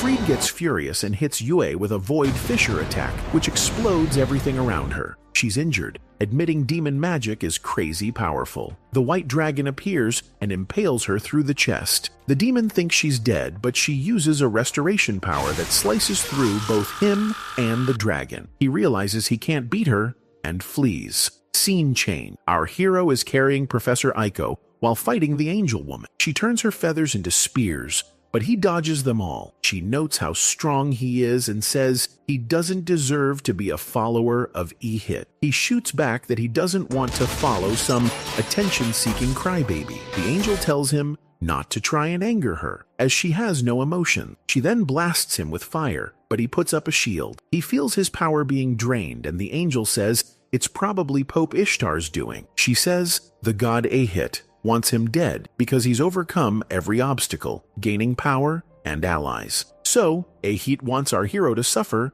and then die. The angel fires another blast, and Hajime puts up a shield, but it shatters because he's too weak. Just then, Tio arrives and attacks the angel, buying him time to recover. He's happy to see her and jumps on her back, telling her to get the professor to safety. In the next scene, Tio is flying Aiko away. She tells the professor she can't stay with Hajime because it's too dangerous. Aiko argues that while she may not seem it, her powers are on par with Kuki's, and even without fighting experience, she can still help. Tio, respecting her decision, says they'll go defeat the bad guys together. We cut back to Hajime and the angel fighting. Neither can land a hit. The angel gets close and slices his gun in half. An explosion goes off, and our hero is enveloped in a purple light. Limit Break, his ultimate power. He attacks the angel, but it does nothing. He's shocked she's not losing any power. She manages to cut his cheek. He realizes his Limit Break won't last long. He sees her sword is slightly damaged and unloads on her with his guns, creating a massive explosion. Afterwards, our hero is exhausted and wounded, but the angel is just as messed up. He then throws some discs infused with spatial magic, which shatter the angel's shield. He ties her up and uses a railgun that pierces her body, sending her falling from the sky, dead. After that, our hero sees a nearby explosion. When he gets there, he finds Tio and Aiko. He asks the professor why she didn't hide like he told her to. She says she wanted to help. Tio explains that the professor is super strong and helped her boost her dragon's breath to destroy the church's barrier, where Pope Ishtar was casting his spell. Aiko explains she only meant to break the barrier, but accidentally obliterated the whole church. She starts crying, and our hero actually hugs her. Tio then says someone is spying on them, a man who looks like a spirit. The spirit gestures for them to step into a magic circle, and they're teleported to another church. Hajime reads a book and learns that Milady Ryzen built the Divine Mountain Labyrinth and left behind a coin-shaped artifact. He tells Tio and Aiko they need to meet up with the others. Scene change. Shizuku, Kuki, and the other students are trying to figure out what's going on with the king. A girl named Nit runs in, telling them the kingdom's barrier has been broken and 100,000 monsters and demons are attacking. Another girl, Eri, tells Kuki they should find Commander Meld and the guards instead of fighting alone. They go looking for Meld, but find Jose and the guards, all under a spell. Kuki asks Jose where the commander is, and he just says he's busy. Jose then gives a speech and pulls out a crystal ball. A bright light flashes from it. When it fades, Shizuku sees all her classmates have been attacked by the guards and are bleeding on the floor. Nit comes up and asks for help, but as Shizuku approaches, Nit stabs her in the back and throws her to the ground. A girl in the shadows is mocking her. We see that the girl is Eri, laughing with a twisted expression. She walks among the tied-up students, goes to Kuki, and says, "Finally, you're all mine." She gives him a sloppy kiss. Eri confesses she's always been in love with him. Shizuku says she should have just told him. Eri retorts that Kuki would never have noticed her, so she decided to join the dark side to have him forever. She reveals she created a spell called Spirit Binding, which turns people she kills into her slaves. She tells Kuki she'll cast a powerful spell on him, so he'll be hers alone. A guard then runs another student, Nakamura, through with a sword. Eri immediately revives him as her slave. The newly zombified Nakamura tells Shizuku he hates her and Kaori always being with Kuki. He says he wants to see Kaori's face when he kills her best friend. Eri approaches Shizuku and takes a sword from a guard, but as she tries to stab her,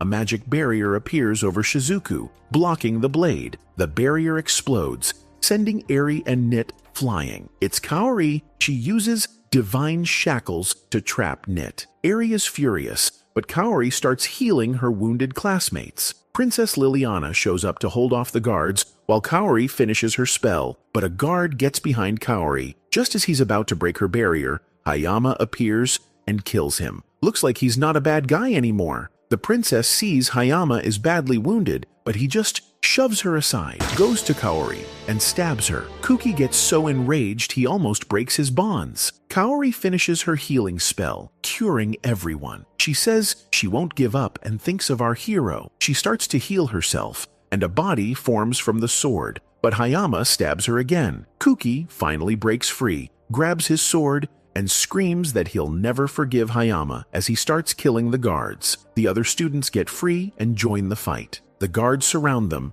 but the students fight back. Kuki runs to save Kaori, but as he's about to attack Hayama, someone blocks his sword. It's Commander Meld. Under the spell, Kuki freezes. Shizuku yells at him that it's not the real Meld. He hesitates, unable to kill him. Suddenly, Kuki starts vomiting blood. Eri poisoned him with that kiss. She approaches Kaori's dead body to cast her spell, but then our hero appears with Aiko and Tio. Everything goes silent. Hajime punches Hiyama, then picks up Kaori and asks the girls for help. Tio and Aiko start a healing ritual. Eri taunts them, saying it's useless since Kaori is already dead. Our hero starts walking toward Eri. A guard stabs him in the back, but he had a small barrier up, so it does nothing. He casually headshots the guard. Eri sends Meld to attack, but Hajime stops his sword with his fingers. For a second, the spell breaks, and the commander begs him to kill him. Our hero shoots him. As he falls, the enchantment fades completely, and Commander Meld dies in peace.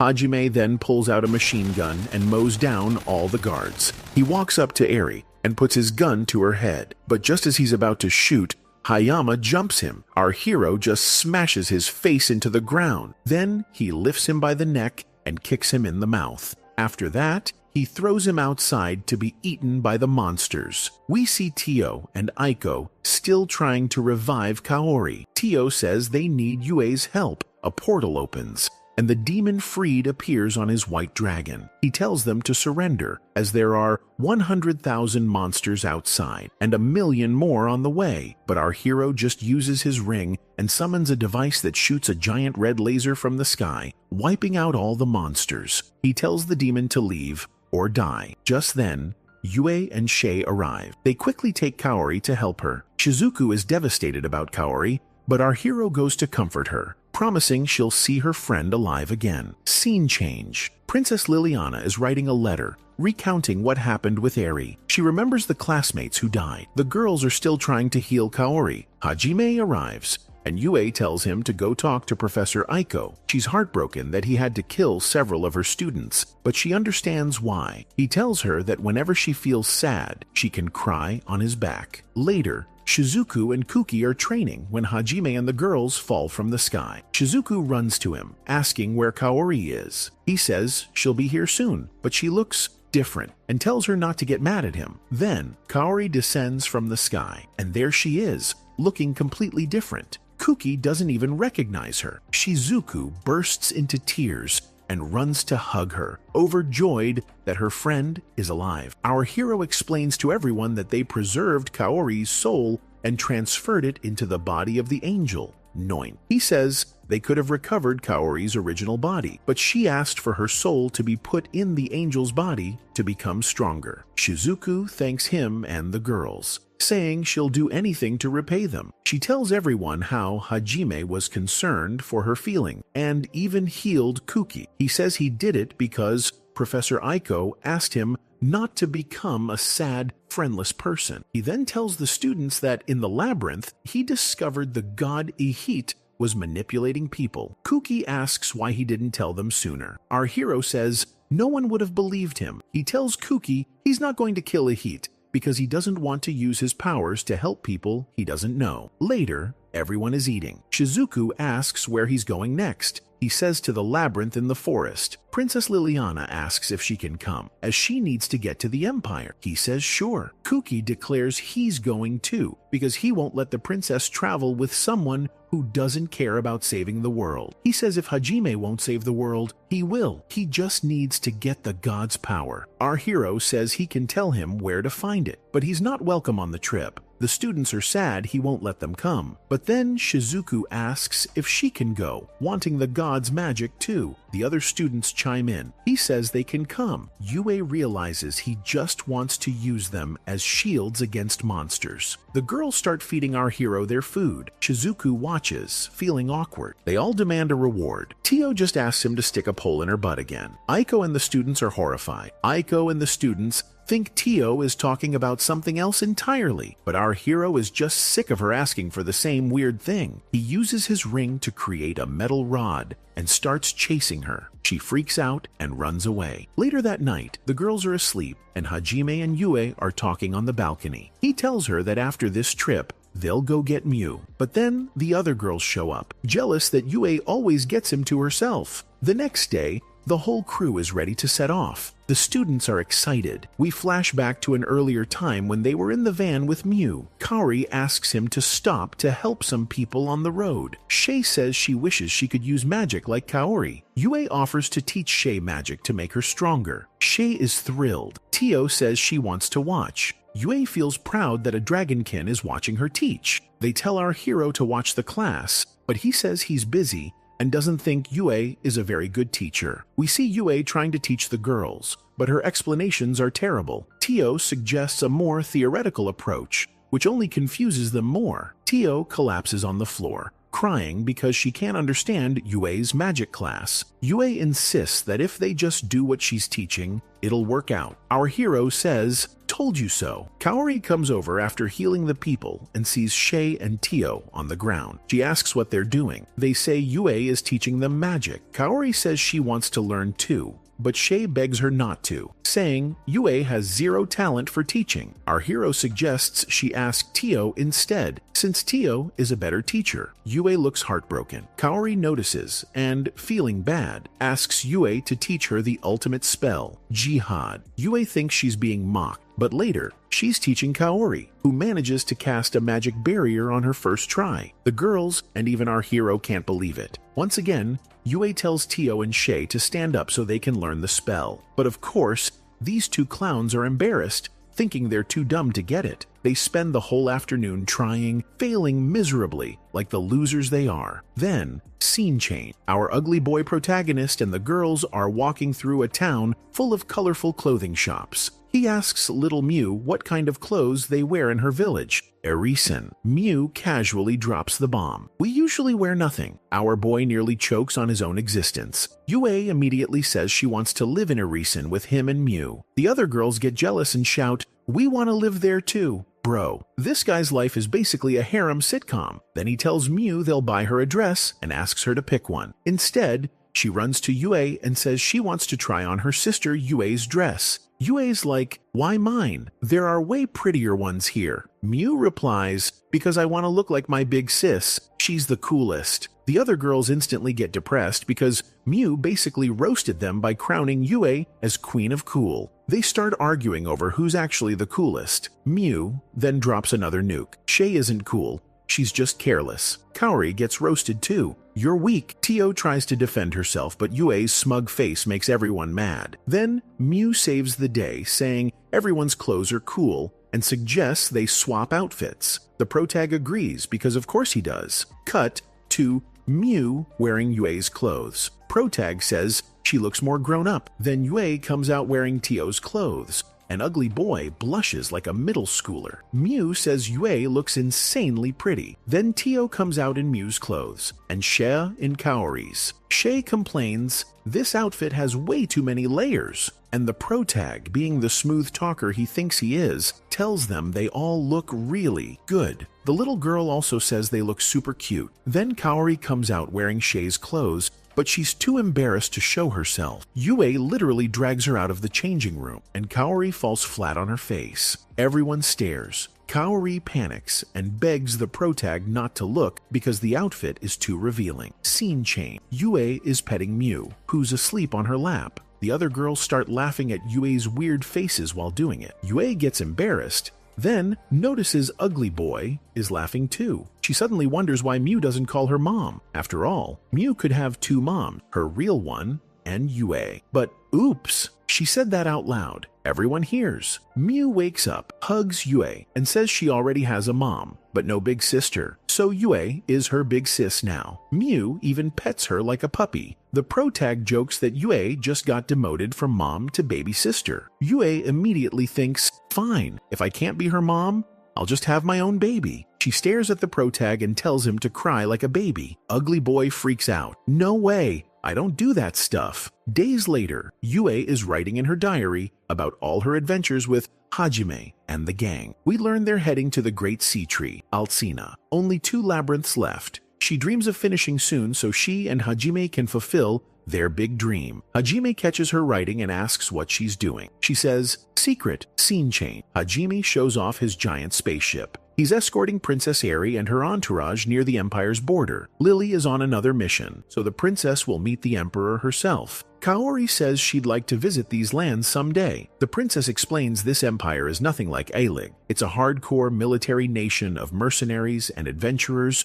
who live by the law of the strongest. They crush enemies, raid lands, enslave the weak, and basically act like toxic gamers in real life. Shay clarifies that those slaves are beastmen. Kuki comments that this empire is very different from Heilig, where there's supposedly no racism, but the princess corrects him. Beastmen without magic are treated like trash abandoned by God. They're hated and discriminated against. Shay gets visibly uncomfortable, remembering her tribe's suffering. Tio explains it's not the princess she's upset with, but her past with Imperial soldiers. The princess offers to help if Shay tells her story. Shay explains that when they fled Berbergen, Imperial soldiers attacked, killing many beastmen and kidnapping others. Survivors were then attacked by monsters. Shea has carried guilt ever since. Tio points out the real problem is Berbergen's law, which condemns beastmen with magic. Kuki suddenly suggests they postpone the labyrinth and save the beastmen, but ugly boy Hajime shuts him down. Bro, slavery is normal here.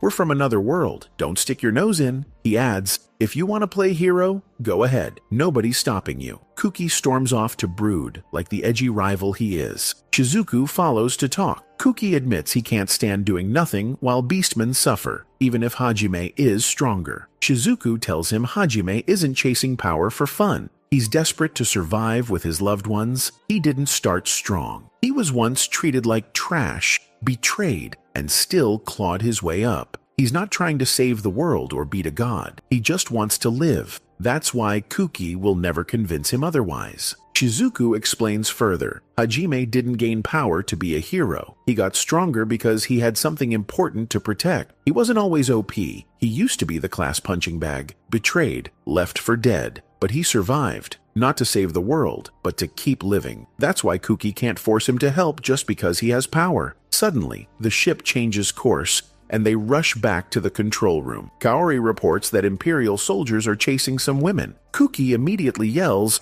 "We have to help them." Hajime tells him to chill and watch. Turns out, the women are from the Huila clan, Lana and Mina. They lure the soldiers into a trap and absolutely demolish them in one hit. Everyone in the control room is shocked at their brutality, wondering if all beast women are this OP. Shay explains they're strong because they survived Hajime's insane training. Then one beast woman goes feral on a soldier's corpse. Hajime casually snipes to defend them. Suzu asks if he has clairvoyance powers. Hajime explains his eye patch hides an artifact that detects magic. Suzu and Ryutaro are shocked. They thought the eye patch was just his cringe superhero fashion choice. Scene change. The Beastmen board Hajime's ship. We learn they've given him nicknames. Barky, now Barfeld, tells Hajime to choose between Red Death Rondo or White Fang Hurricane. The Beastmen chant his new edgy titles. Suzu and Shizuku laugh,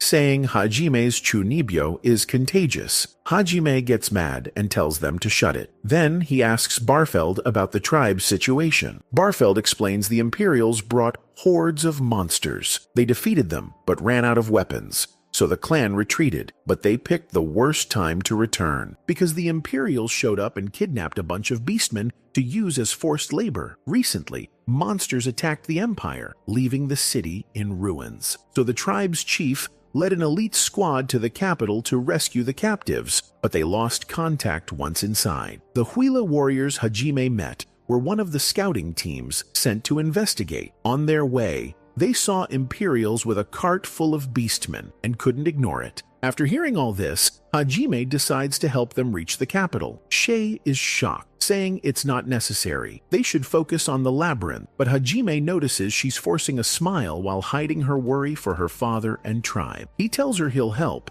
because she's important to him and he wants her to smile for real. Scene change. Hajime and the gang are in Olshire City, gathering intel on Shay's father. The townsfolk are even worse than the rumors, corrupt and cruel. Hajime learns Shay's family caused chaos in the city and got arrested, taken to the castle. Hajime and Yue decide to go gather more info alone. Shay suspects they just want alone time for pervy stuff. Kaori scolds her, saying it's not the time. Tio complains it's unfair, Yue always gets the alone time, and she wants some fun too. Yue teases Hajime, asking if they should just get a room. Hajime panics. That's not what this is about. Meanwhile, Ryutaro and Kuki sulk, jealous that the girls fight over Ugly Boy while they're stuck being single. Hajime explains he and Yue are going alone because they might need to pressure someone for info, and the others wouldn't handle it. Later, Yue and Hajime return, and everyone notices Yue looks extra radiant. They all assume it's because they did the Suki's Trukis all night. Hajime clarifies she just drank his blood, which is somehow less weird. He explains Shay's family is in a heavily guarded part of the castle, so he needs Kuki and the others to distract the guards while he, Yue, and Shay infiltrate. Hajime gives them masks to hide their identities. Turns out, they're Power Ranger helmets. He tells Kuki, since you're the hero, you get red. Kuki notices Hajime is way too hyped about this. Ryutaro gets blue, symbolizing calm. Suzu gets yellow, symbolizing being generic. Shizuku gets pink because Kaori said she loves cute things like Shay's bunny ears. Shizuku blushes, embarrassed, but accepts since it's necessary. Scene change. The Beastmen are badly injured, competing over who's more hurt. They conclude Shay's dad must be gravely wounded. They joke he's becoming more like Hajime, but still not comparable. If Hajime were captured, he'd just blow up the castle and walk out casually. They call him a Dark Lord, or monster. Hajime overhears and considers leaving them behind for roasting him. Meanwhile, Kuki's group is fighting guards. The guards laugh at their ridiculous Power Ranger helmets, thinking they're being mocked, but Kuki and crew ignore the insults and attack anyway. Meanwhile, Shay's dad is being tortured. Instead of screaming, he's driving the soldiers insane with non-stop trash talk. They can't shut him up. Hajime listens from the other side of the door and asks Shay, are you sure your dad even needs saving? Eventually, Hajime rescues him, and they reunite with the Huila clan. The rabbit folk are overjoyed, hugging family members. Shay's dad then asks to speak with Hajime. He gathers the clan and announces they've decided to declare war on the Empire. He wants their trainer, Hajime, to know their plan. The chief reveals they intend to take out the nobles around the imperial family, since attacking the emperor directly would be too risky. Shay gets mad, calling it reckless. Hajime grabs her tail to calm her down and tells her to listen. The chief continues. They're proud to have grown stronger and gained the will to fight. They'll battle the Empire to earn the right to live. If they surrender, they'll always be losers. Hajime says he won't join their war, but he will help them crush the Empire. They need to prove beastmen aren't prey. They'll infiltrate the Emperor's castle and destroy everything he treasures. Scene change. Yue and Hajime are on a mountain, sharing a romantic moment. Yue says she's happy Shay is important to him, but worries if she's still special. Hajime reassures her, only Yue is special. The others call from afar, but Yue uses the chance to kiss him more intensely. When the girls see, they start teasing Hajime. Yue even asks Shay if she wants to join, but the others shut that down fast. Scene change. Princess Liliana reports to Emperor Gahard. She says only she and her brother remain in Heilig, but before that, the Emperor asks about Hajime, since he's heard plenty of wild stories. Liliana tells him not to worry. Hajime follows a principle of mutual non-interference. Basically, don't mess with him, and he won't mess with you. She advises the Emperor not to provoke Hajime. Gahard then says he knows she's not here just for small talk about her kingdom. Liliana admits she needs his help. Gahard replies that for that, she must prove the unity of their nations by playing an important role. She realizes he means a marriage alliance with Prince Views. Gahard tells her not to look so sad. It's just an engagement, and as a princess, she must tame his son. He then asks if she knows anything about the masked group who attacked the castle last night and freed valuable beastmen. Liliana suspects it was Hajime and the gang, but pretends ignorance. At that moment, Gahard is informed that the hero and his friends are at the main gate, asking to see the princess. Liliana panics, realizing their timing makes her look guilty. Gahard sends Captain Gridhalf to greet them. Grid notices Shay isn't wearing a slave collar and asks Kuki if he can keep her. Shay recognizes him as the man who once took her family. The tension rises until Hajime steps in, telling Grid to do his job and take them to the princess. Everyone sighs in relief. They meet Liliana, who scolds them for the chaos they caused. Hajime shrugs it off, saying it's no big deal. She asks why they're still here instead of at the labyrinth. Hajime doesn't care about consequences, but Liliana worries their stories won't match when the Emperor questions them. Hajime says, "Just say we finished early." A guard summons them to an audience with the Emperor. Everyone is shocked when Hajime actually treats Gahard with respect. The Emperor says it's unnecessary to pretend. Liliana already told him about Hajime's insolence. Later, Gahard mentions he's heard Hajime conquered a labyrinth and obtained an artifact. This tool lets him create devices that can wipe out entire armies of monsters and make trips that would take months in just a few days. So, the Emperor asks if he plans on sharing these artifacts with the kingdom or the Empire, and Hajime just flat out says no. Then Gar asks our boy if he really thinks one person can monopolize that kind of power. Our hero clarifies he doesn't need anyone's permission to be this OP, and even if he did, nobody could stop him anyway. Suddenly, we see the Emperor has surrounded our ugly loser with his soldiers, something Hajime instantly clocks. However, Gar orders his soldiers to back off because he senses that if they fight this clown, they probably won't win. Instead, Gar says he finds him entertaining, especially with the ladies he's got around him. On the other hand, our protagonist warns that anyone who dares to covet what's his will literally get their head smashed in. Although, he pauses to think and says they can take Tio, who was pretty nuts anyway. To this, Gar replies that his taste isn't that bad, and if he had to choose, he'd much rather take the bunny girl. However, the help wouldn't be free. He proposes a trade for some of the beastmen they recently captured. These guys had short swords and impressive gear, but to his surprise, the night before, these beastmen escaped the castle, like they vanished into thin air. That's why he asks our boy if he knows anything about it. Hajime replies that if magic like that existed, he'd sure love to have it. Meanwhile,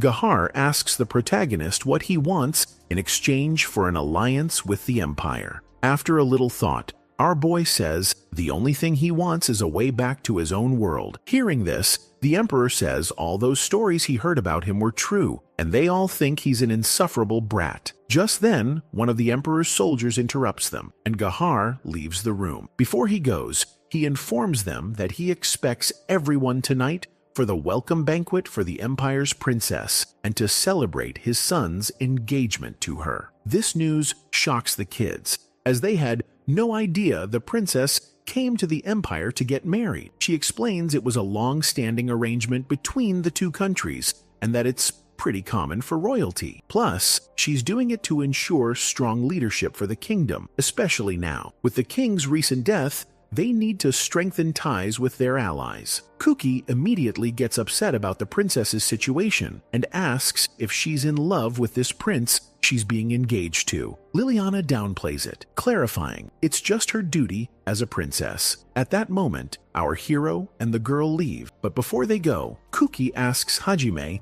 what he thinks about all this. Our protagonist says whatever happens with the princess is none of his business, and that they aren't ready to understand the motives of royalty. Later, we see them getting the princess ready for the banquet that night. Suddenly, Bias barges into the room and tells the princess to make all her vassals leave. Once they're alone, Bias tells her that in the future, he expects her to train her lapdogs better. This comment deeply offends the princess, who retorts that those people are her loyal subjects, and she demands more respect for them. In response, Prince Bias aggressively tells her he doesn't care what she thinks. He then rips her dress and says she can scream all she wants, but no one will enter the room unless they want to see what's about to happen between them. Suddenly, a metallic spider descends from the ceiling and sticks a needle into Bias's neck. The prince suddenly feels dizzy and collapses onto the princess, who thanks Hajime, realizing it's one of his gadgets. In a change of scene, we see some guards chatting about things they'd like to do with the bunny women. Just then,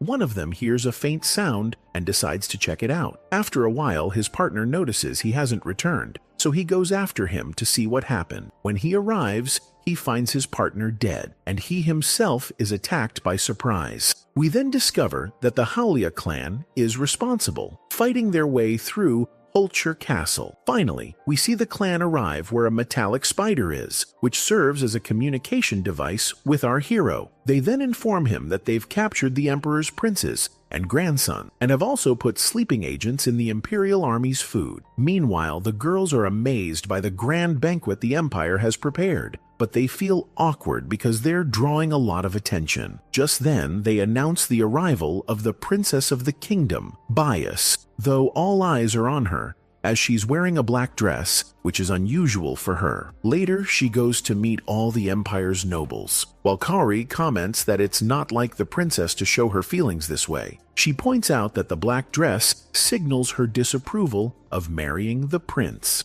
Our hero then says that, considering what happened, he's not surprised she changed her mind about the engagement, since that prince is literally a jackass. At that moment, Shizuku appears and asks our boy what he's done to the princess, to which he replies that her suspicions offend him. So, Shizuku clarifies that she didn't mean to suspect him, but whenever something weird happens, our protagonist is involved for some reason. She then tells him the princess was attacked, and he just happened to pass by and save her. Hearing this, the girls want to know more about what happened, but our hero deflects by asking Yue to dance. While our boy and Yue are on the dance floor, we see the other girls arguing over who gets to dance with Hajime next. Once the music ends, the princess approaches our protagonist to ask him for a dance. We see him hesitate, but Yue tells him to just take her hand quickly, or he'll embarrass her in front of all the guests. We then notice the princess and our hero are the center of everyone's attention, especially Prince Bias, who looks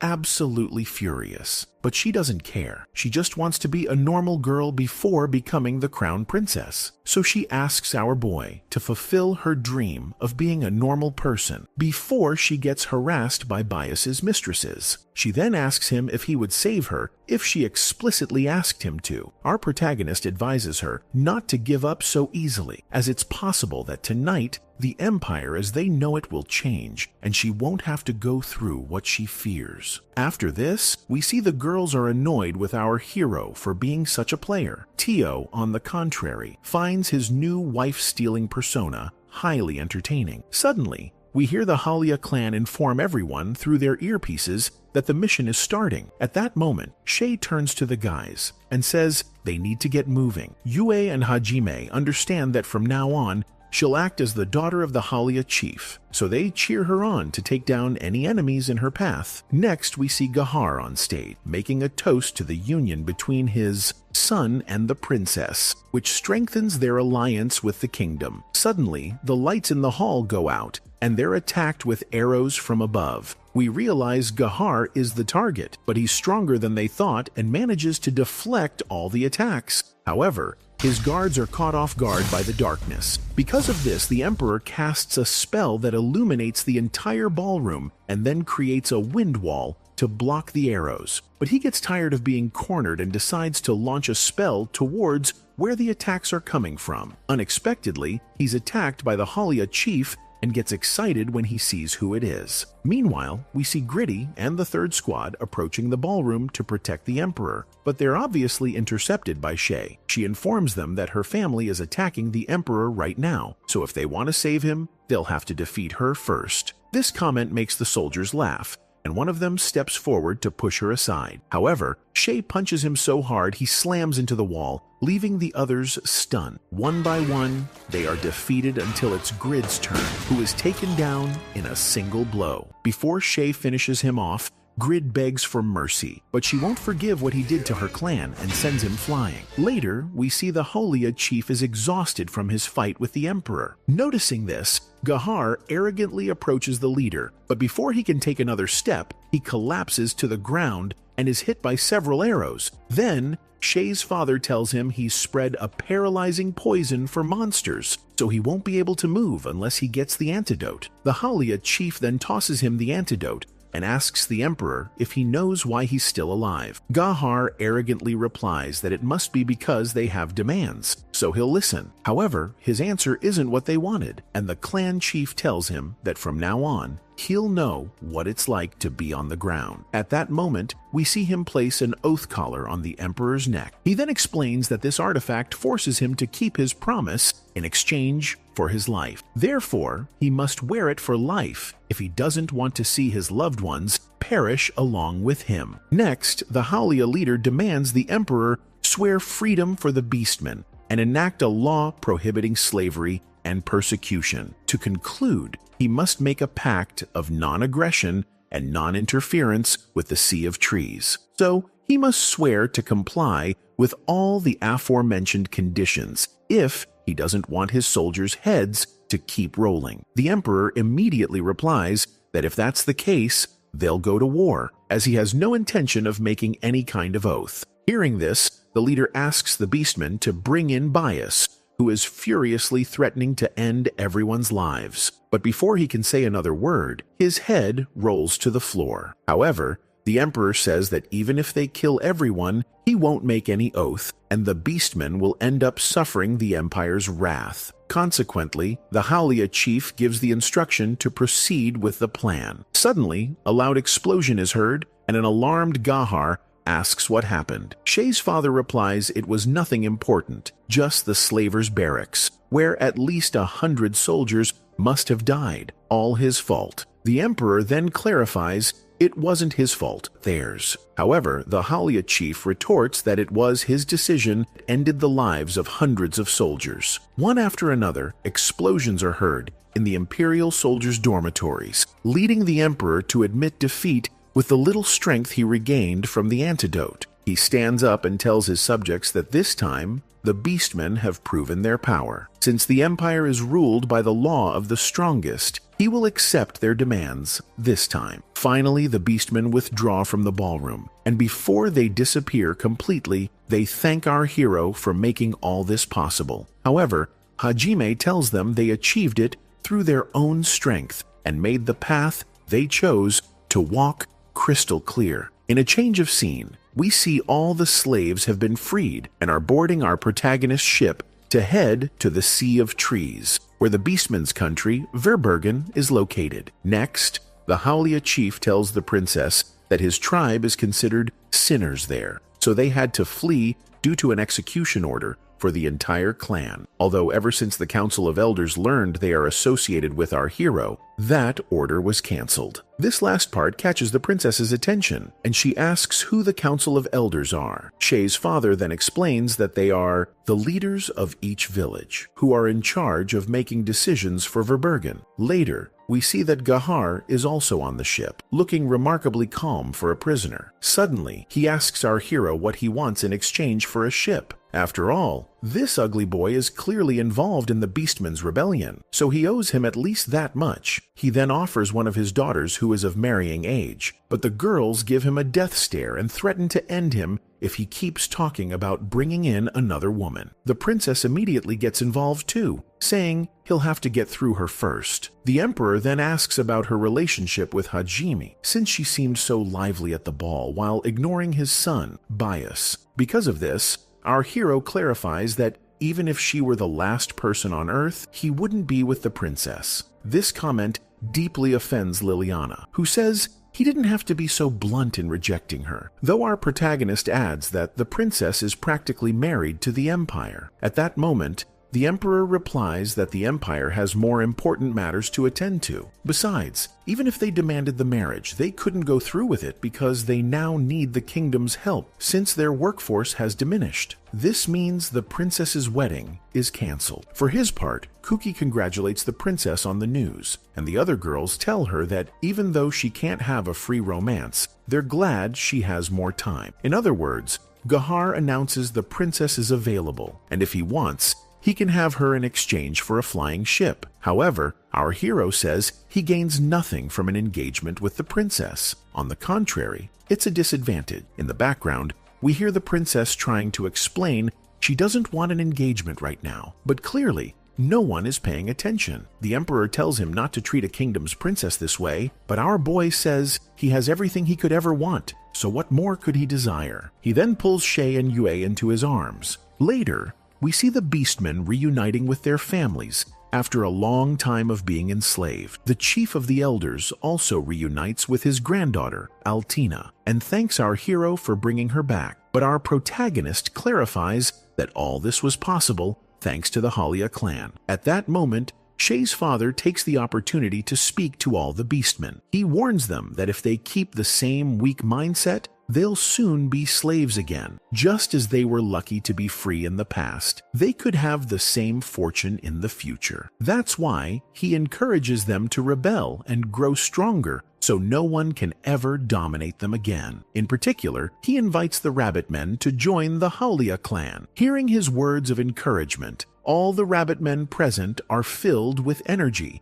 and let out a cry that shows their conviction. At that instant, Yue comments to the others that this is how the gentle rabbits of the forest went extinct. In a change of scene, we see the Council of Elders meeting with our hero and the Halia chiefs. Val then tells the Emperor, who is present in the room, that he's acting quite arrogant for someone who's been defeated. However, Gahar tells him to try and defeat what's in front of him. He also clarifies not to get it twisted. He didn't lose to all the Beastmen, but to the Halia clan, whom, according to imperial law, he owes respect for their strength. The chief of the elders then asks Val and the Emperor to calm down, pointing out that Gahar is present to acknowledge the Halia's great feat, not to fight. The Emperor immediately challenges all the council elders to a duel. Suddenly, our protagonist tells Gahar he'd better go home before causing trouble. The Emperor intervenes, demanding he stop being so insolent and respect this historic moment between the two countries. However, our hero ignores him and treats him like a rebellious child, then throws him through a teleportation hole back to the Empire. The princess then tells Shizuku that now the Emperor will better understand what she's had to deal with. Once our boy is done sending Gahar away, he turns to the princess. Realizing his intentions, she tells him she can't leave because she has more duties as a princess to attend to. Later, the chief of the elders proposes that Shay's father join the council, but he makes it clear that the Halia saved the Beastmen for their own benefit. He also warns that if they get in their way, the clan's swords will be pointed in their direction. This comment infuriates Val, but the Council of Elders can't do a thing about it. In a scene change, we see our boy Hajime and the girls waiting for Shay, who's taking longer than usual. Then, she and the chief of the Willa tribe show up where our MC is and ask for a moment alone. Hearing this, Tio and Kaori try to follow, but Yue, like the boss she is, stops them. Later, we find out the chief's plan was to reunite Hajime with his daughter. Then, our dense protagonist realizes they're at the grave of Shay's mother. So, this clown takes the opportunity to speak his thoughts out loud, thanking her for bringing Shay into the world. At that moment, Shay thanks Hajime for all his help and tells him he can ask for anything, and she'll do it. However, our edgy lord replies that he doesn't need anything and that her smiling at everyone is enough. Suddenly, Shay gets the bright idea to show him a private spot. Once they're up in a tree, Hajime asks Shay to let him sleep on her lap, a gesture he's only ever allowed with Yue. This fills Shay with joy, relieved to finally be useful to Hajime. Later, we see Hajime and the gang heading to the Great Tree Labyrinth. There, we discover Kaori has improved a lot since training with Yue, reaching a level where she's the one clearing out monsters on the path. This gets everyone else fired up, wanting to get stronger too. Sure, they can do it if they fight together. In another scene change, we see Professor Aiko eating with some people from the kingdom. Suddenly, the princess's voice is heard screaming in the background to be treated like a lady for crying out loud. Next thing you know, she crash lands on the dining table, and we find out our boy Hajime teleported her all the way to Hylic. Aiko then asks about her diplomatic trip. The princess starts gushing about Hajime and how he saved her from the Empire, even though he was super rude to her, and it drives her nuts that he only thinks about other women. So, the professor realizes the princess is just another victim who fell for this ugly loser's non-existent charm. Meanwhile, we see Hajime's group and the heroes' party at the entrance of the Great Labyrinth. There's a stone where they have to place the treasures from the other labyrinths to get in. To finally open the door, Yue uses regeneration magic, and the great tree comes to life, opening a passage to a forest area. Once inside, Kuki decides to take the lead. However, before they can go on, Hajime freezes Ryutaro, Tio, and Yue, pointing his gun at them and accusing them of being imposters. Seeing Hajime act like this, everyone thinks the labyrinth made something in his head finally snap. Next, Hajime interrogates the fake Yue, and when she can't answer like the real one would, he decides to just wipe them all out. At that moment, their bodies turn into mud. The others then ask Hajime how he knew they were fakes. Hajime just says he had a hunch, leaving the others totally unsure of his methods, or if maybe he's a fake Hajime himself. A little later, they hear the sound of monsters, and Kuki volunteers to fight them with Shizuku and Suzu. But when they realize it's a bunch of flying insects, Suzu totally freaks out and can't even defend herself because she's so grossed out. Consequently, our main character and his harem have to team up to defeat the monsters. Once the battle is over, they hear a noise from some bushes. In that instant, a little green creature appears. Kuki, ever the hero, lunges forward with his sword aimed at it, but Hajime just kicks him out of the way. This shocks Shizuku, who calls him out on it, since Kuki was just trying to help. Then this ugly boy clarifies that it's not a monster, but Yue tries to explain what happened, but only grunts come out. Shockingly, Hajime understands her perfectly, and we learn she was transformed when they were teleported into the labyrinth, which is why she can't use her powers. The other girls ask how he could possibly recognize her. Hajime, smooth as ever, says he's always watching Yue and would know her in any form. Later, our boy genius creates a translator earpiece for Yue, who says she's embarrassed that he still loves her even when she looks like a green blob. This lovey-dovey chat between Hajime and Yue makes Kaori and Shea super jealous. However, he can't deny in front of them that he loves her deeply. Further on, they find a group of green men beating up another one, looking way too happy about it. Shea and Kaori immediately realize it's Tio. Right after, Kuki finds his buddy Ryutaro, and they're fighting a monster. Meanwhile, we see Tio also got a translator earpiece. She tells Hajime that maybe they don't need to worry so much about contributing in battles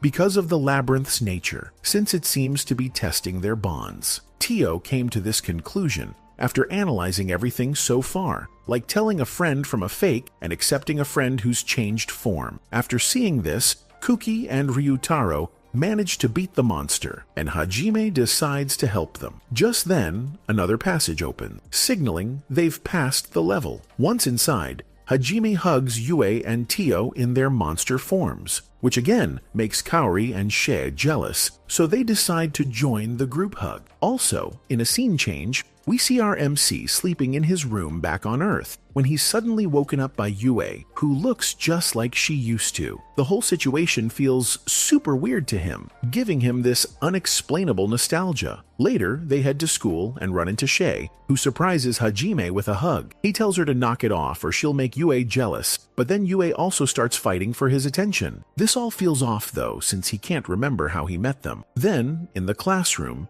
he greets Kaori, but he's way more distant than usual. Just then, the teacher arrives, and we realize it's Tio. Her presence irritates Hajime, which of course thrills Tio because of the way he despises her. This situation actually relieves him because it's the first moment of normalcy he's felt since he woke up. Later, our boy goes to pick up Miu from daycare. She greets him enthusiastically and is excited to see Shay and Yue. On the way home, he sees a girl being harassed by a group of thugs. Suddenly, Hajime's hand goes to his belt, searching for something that isn't there, making him wonder what the heck is going on in his head today. On the other hand, we see it was Shay who stepped in to help the girl, a situation that should be normal for them. But for our MC, the memories just don't add up. Finally, he gets to his room, flops onto the bed, and wonders why he feels so uneasy. Just then, Yue enters his room in a very revealing outfit. However, Hajime is still uncomfortable and questions why he feels this way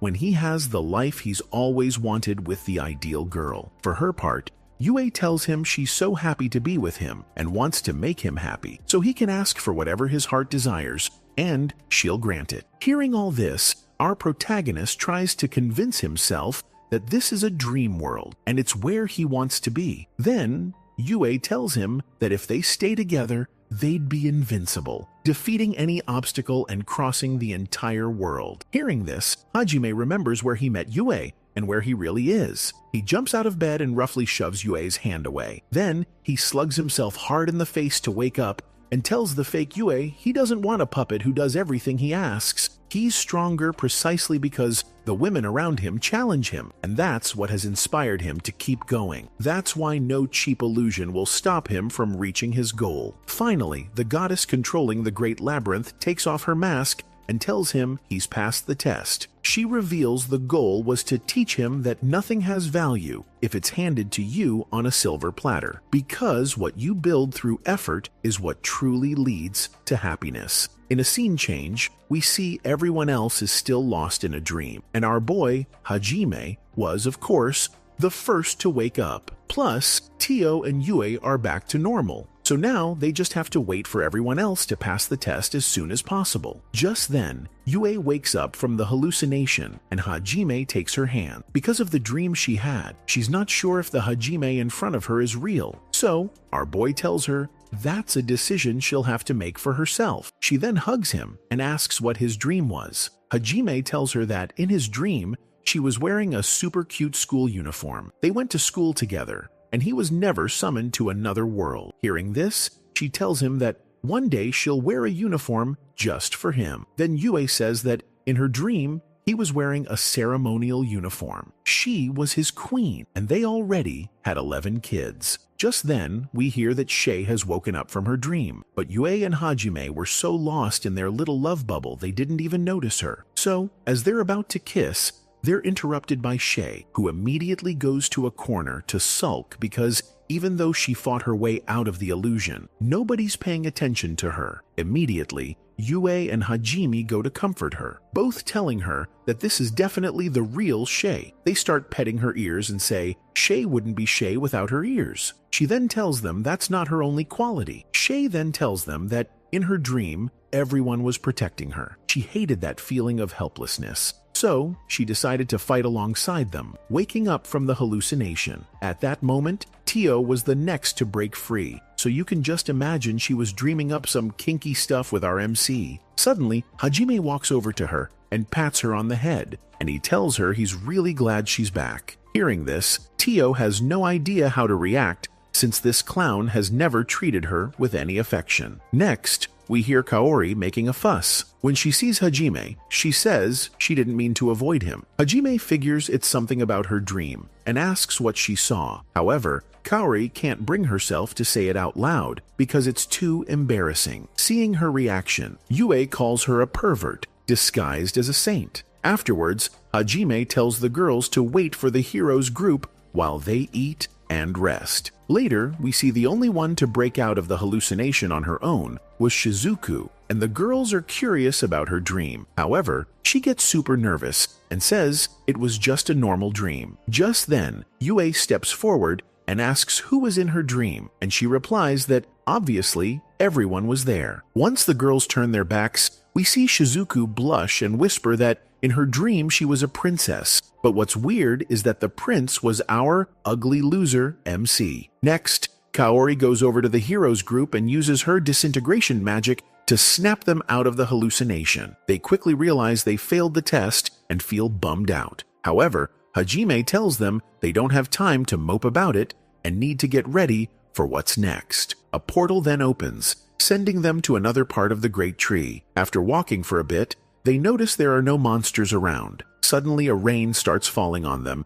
and Hajime orders Yue to put up a barrier immediately. There we discover they're slimes, and despite the barrier, they start seeping in through the ground. Everyone starts fighting the monsters, and soon their bodies are covered in the goo the slimes leave behind when defeated. At that moment, Kuki and Ryutaro can't focus because all the girls around them are soaked and their clothes are turning see-through. Meanwhile, we see Suzu can't handle the grossness and feels weak, so she leans against a tree branch. Seeing the situation, our MC scoffs at the boys and says he'll wipe their memories later. He then orders Yue to handle the barrier because he's going to incinerate everything from the ground up. While doing this, we notice Hajime feels a sick satisfaction from eliminating the creatures that slimed Yue and the others. Once he's done, Yue asks how much longer she has to hold the barrier. He tells her a little longer, but Yue is so weak she can't continue. Suddenly, Yue's eyes glaze over and she gets suggestively close to Hajime, telling him she can't wait to be with him. Yue's attitude is weird, so Hajime asks what's wrong. Then we see Kaori and Shay clinging to him, acting the same way. Hajime looks around and realizes the other guys are also in the same state of bliss, so he's forced to restrain them to stop them from doing something crazy. Just then, Tio approaches and tells Hajime that the slime substance seems to act as a mental aphrodisiac, which is why everyone is so excited. Hajime then asks Tio how she's so calm, since she got soaked the most. Tio replies that compared to the pleasure she feels when he inflicts pain on her, this feeling is nothing. Besides, as a 500-year-old dragon and his servant, if she couldn't control her instincts, she'd have been dead long ago. Later, we see Yue, Shay, and Kaori manage to contain their urges, but they can't use magic because of the effort it takes to stay sober. For this reason, Hajime offers them holy water to ease the effects, but they insist they can handle it. Then we see Ryutaro and the hero couldn't control the effects from the slime battle, so they give the holy water to them. Later, Shay hears something in the distance coming from below the great tree. Despite her super hearing, she can't quite make out what it is, so she enhances her senses. When she finally figures it out, she freezes in fear. Seeing this, our MC goes to her and uses his demon eye to discover it's a seriously disgusting creature. He immediately backs away from the edge with Shay. The others, seeing the pale look on this ugly boy's face, ask what he saw down there. He tells them they're kitchen demons. This comment confuses everyone, so Hajime shows them a video of the terrifying creature lurking in the depths of the great tree. When they realize they're cockroaches, they yell at him for showing them such a disgusting image. Yue immediately suggests incinerating them all, but Hajime says that's a bad idea, since there are so many that if even one group survives and flies at them, it'd be too risky. Suddenly, Hajime feels true terror as he realizes millions of cockroaches are coming after them. Everyone starts defending themselves as best they can, but there are just so many. It seems endless.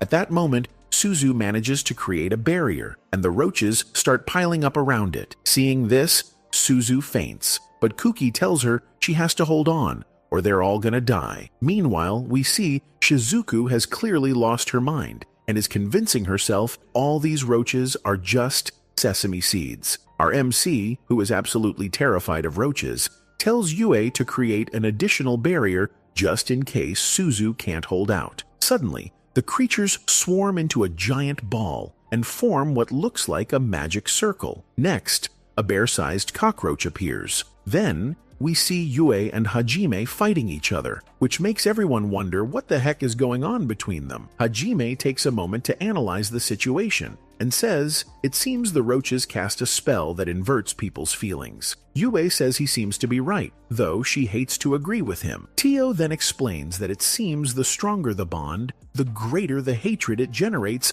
by messing with their feelings. What's even worse is that now the cockroaches seem adorable to them, and they can't remember why they wanted to kill them in the first place. So now they have to rely on themselves to keep going, even if their feelings are all negative. We then see Hajime and Yue reluctantly fighting the roaches, even though they feel like they shouldn't have to kill them if they weren't enemies. Then Hajime tells Yue he's going to take out the big roaches, so he better not interfere. Yue fires back, telling him to stay out of it or she'll finish him. Just like that, they both pop out of the barrier. We see Susu, totally mesmerized by the roaches, dropping the shield. Tio immediately throws up a firewall, yelling at the boys to wake up already and remember why they're here. They're supposed to be fighting enemies, not serving themselves up on a silver platter, you clowns. Hearing this, Susu apologizes to Tio, who snaps back, "Don't apologize, act." As the barrier specialist, it's her job to protect them. That's when Shay points out that Tio is acting like a real legendary dragon. This weird behavior makes Kaori suspicious, since Tio is usually a total mess. Even though the girls are throwing shade,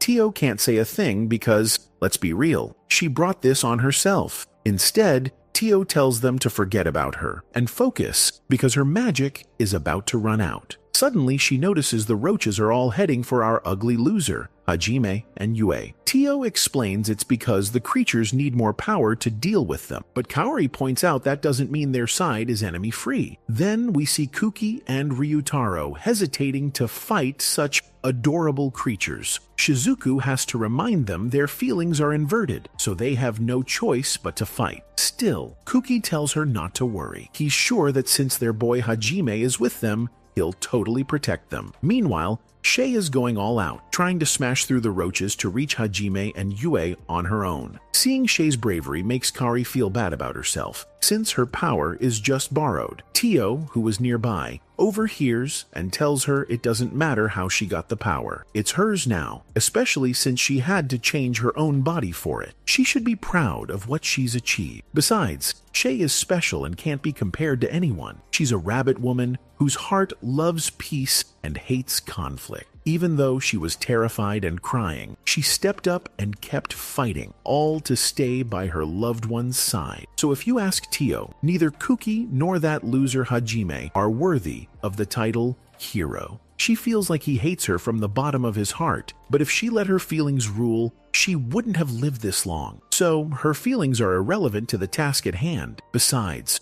her memories tell her to protect those around her, including Kaori. This comment makes Kaori blush, telling her not to worry and to focus on her own fight. Suddenly, she spots Shizuku cornered by a roach and rushes to save her. She offers Shizuku her hand, saying it's too early to give up and that she'll protect her. After helping Shizuku up, she stands between her and the creatures. But Shizuku insists she can handle herself, telling Kaori to take the front while she covers the rear. Just then, everyone's morale is back and they team up to protect each other. Meanwhile, Yue and our boy Hajime are using exterminating roaches as an excuse to totally fight each other. They start arguing because even after all this fighting, they've only managed to keep the creatures at bay, far from wiping them out. For some reason, either the bugs are OP or these two are just weak. That's when Yue says she has a spell that can nuke them all at once, but she needs 20 seconds of cover to cast it. At that moment, Hajime realizes the roach's mind control spell has weakened. Now, he just thinks Yue is an arrogant little brat. Yue tells him not to say things like that, or he'll make her cry. This actually worries our clown, who tries to comfort her, but surprise! Yue was just messing with him to prove he cares more than he thinks. With that, Hajime goes all out against the roaches. Suddenly, the enemy combines all its forces for a final attack. Hajime throws up a barrier around Yue to protect her. Right on cue, Yue unleashes her Divine Purgatory spell. A blinding light engulfs everything. As the afterglow fades, we realize the spell only destroys what Yue chooses. This blows Hajime's mind, who once again sees how insanely powerful Yue is. But using that much power leaves Yue drained, so she asks our boy for permission to snack on his blood. Afterwards, they rejoin the others. Shay asks how they are, and they say they're fine. Then Shay gushes that Tio was so cool, it was disgusting. Hearing the girls diss her, Tio gets all excited, proving she's the same degenerate as always. Suddenly,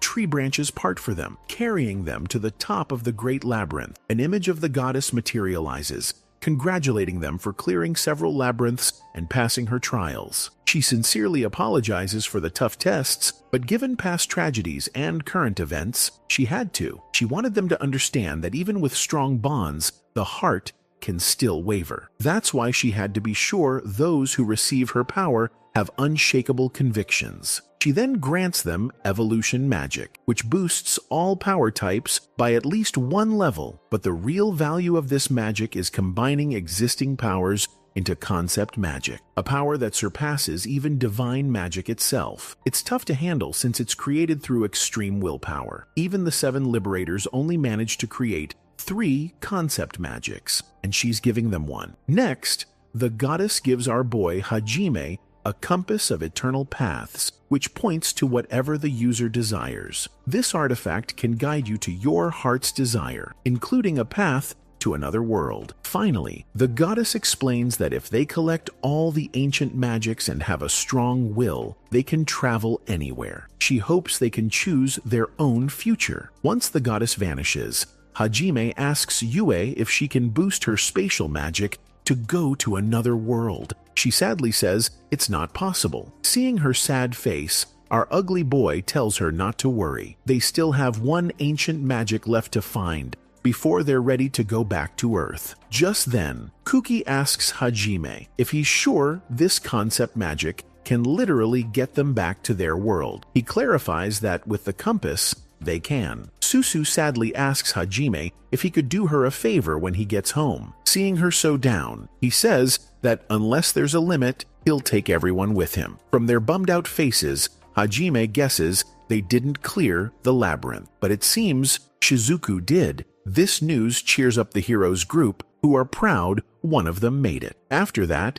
Hajime says their mission here is done, and he wants to head back to the Beastman village. He also asks Yue to heal him. He's feeling totally wiped after using his power. Immediately, Shay, Kaori, and Tio all offer to take care of our boy. Suddenly, Kaori sees a smile on his face that reminds her of their time on Earth, showing that Hajime is slowly getting his humanity back as he gets closer to his goal. Scene change. Hajime and the crew get a warm welcome at the Beastman village. We see Altina, the chief's granddaughter, fawning all over Hajime. This ticks Shay off, who slaps her. Altina dramatically falls to the floor, legs spread, and everyone in the dining hall realizes she did the whole thing on purpose. Turns out, the princess liked getting slapped by Shay, proving she's a total pervert. Meanwhile, in the corner, Tio is getting all worked up seeing someone who shares her tastes. Then Shay declares she won't accept any more women, since the competition for Hajime's attention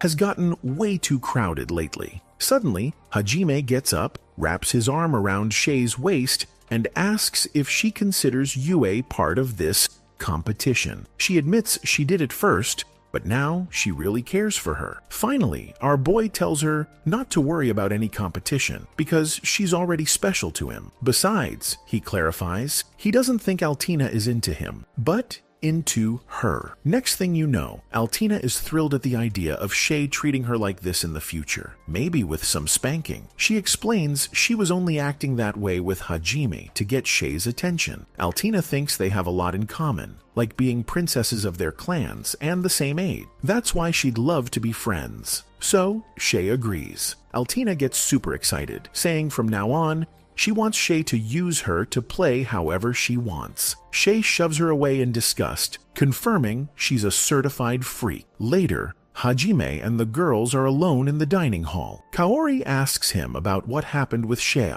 and when she became special to him. On Yue's recommendation, he started treating Shay like she deserves, So Kaori asks if he's in love with Shay. Our boy Hajime replies that he's not sure about love, but he feels like he wants her all to himself. Kaori concludes she still has a long way to go to win his heart, so she tells him to get ready because she's coming for him everything she's got. Just then, Yue yeets a spoon at Kaori's face and says she'll never accept her. They start fighting, and Hajime can't tell if they're besties or just hate each other. Then Tio asks Hajime why he doesn't just ride the momentum from falling for Shay's charms and accept her love too. Our boy replies he'd accept Kaori's affection, but hers, never. This comment sends Tio into a state of ecstasy, collapsing on the floor from the thrill of his cold words. Later, we see Hajime testing his new ability on his weapons. Shay shows up to talk about what happened in the dining hall. He tells her not to overthink it. She just needs to know he wants her and can't stand the thought of anyone else touching her. Then he pulls her in for a kiss, but they hear the others nearby, which totally distracts Shay. Seeing them, she asks how long they've been there. He says, from the beginning. This makes Shay super embarrassed for doing that in broad daylight. Hajime tells her not to worry, since they're a couple and aren't doing anything wrong. And surprise, Yue was watching the whole thing too. Seeing her, Shay runs joyfully into her arms to celebrate finally winning a spot in our ugly loser's heart. She then promises Yue she'll always be with her. Seeing this, Hajime doesn't know how to feel, noticing she looks way happier with Yue than with him. Meanwhile, Kaori sidles up to Tio and says they need to step up their game to captivate Hajime. Tio replies that her dream is for Hajime to punish her of his own free will. Hearing this, our boy jokes, "Don't tempt me." Later, Hajime asks the guys why they were spying on him. Shizuku explains they ran into Yue and the others on their way to talk to him. Just then, Susu steps forward and begs Hajime to take her with him to the next labyrinth. Kuki tries to stop her, but she tells him to stay out of it, since it's a personal favor. So Hajime tells her he'll take her to Japan, even if she doesn't come to the labyrinth, and if she wants to get stronger, he can just upgrade her gear. However, she has a goal to accomplish, getting her friend Eri back. Before leaving this world, she wants to talk to her one last time. That's why she plans to travel to the demon country and needs to get stronger. Hearing this, Kuki, Ryutaro, and Shizuku also ask to join his trip to the Great Labyrinth to get stronger so they can go with Susu to the demon country. Seeing their determination, our boy agrees to let them tag along, but warns them that if he senses any hostility from Eri, he won't hesitate to take her out. Later, we hear Hajime ask Yue if he should be more careful now that he's getting soft, or if he should just assume he's found some peace in his heart. Yue replies that either choice is fine, but one thing's for sure, he's gotten way more powerful, and because of that, they have to protect each other. Just then, we see Shay, Kaori, and Tio were nearby and also offer to protect our boy. And so, we see Hajime and the girls are closer than ever and can do anything if they put their minds to it. Scene change. In the demon country, Fried and Eri are plotting something against Hajime and his team. We also find out Eri has created half-demon, half-beast soldiers whose power is beyond any human. Later, in the city where Miu is staying, a mysterious winged woman arrives, shocking everyone. Miu, however, is terrified by her presence. Later, we see Shizuku practicing her sword skills in the forest. Suddenly, Hajime surprises her and asks if she isn't tired after clearing a great labyrinth. She quickly replies that she feels better than ever. Hearing this, our boy gets closer, which makes her nervous, and she tells him to keep his distance. He then clarifies he just wants to upgrade her equipment, and after that, we find out Hajime just wanted to practice his new power and is actually going to upgrade everyone's weapons. Instantly, Shizuku's body relaxes, and she falls asleep listening to his voice. The next morning, we see Shizuku training with the heroes group, but she can't stop thinking about last night, wondering if Hajime saw her sleeping. Meanwhile, Hajime and the heroes group head to the final Great Labyrinth, located in some icy mountains. We find out they can get there more directly thanks to the compass from the goddess, though Hajime mentions its one drawback is that it chugs a ton of energy. Next,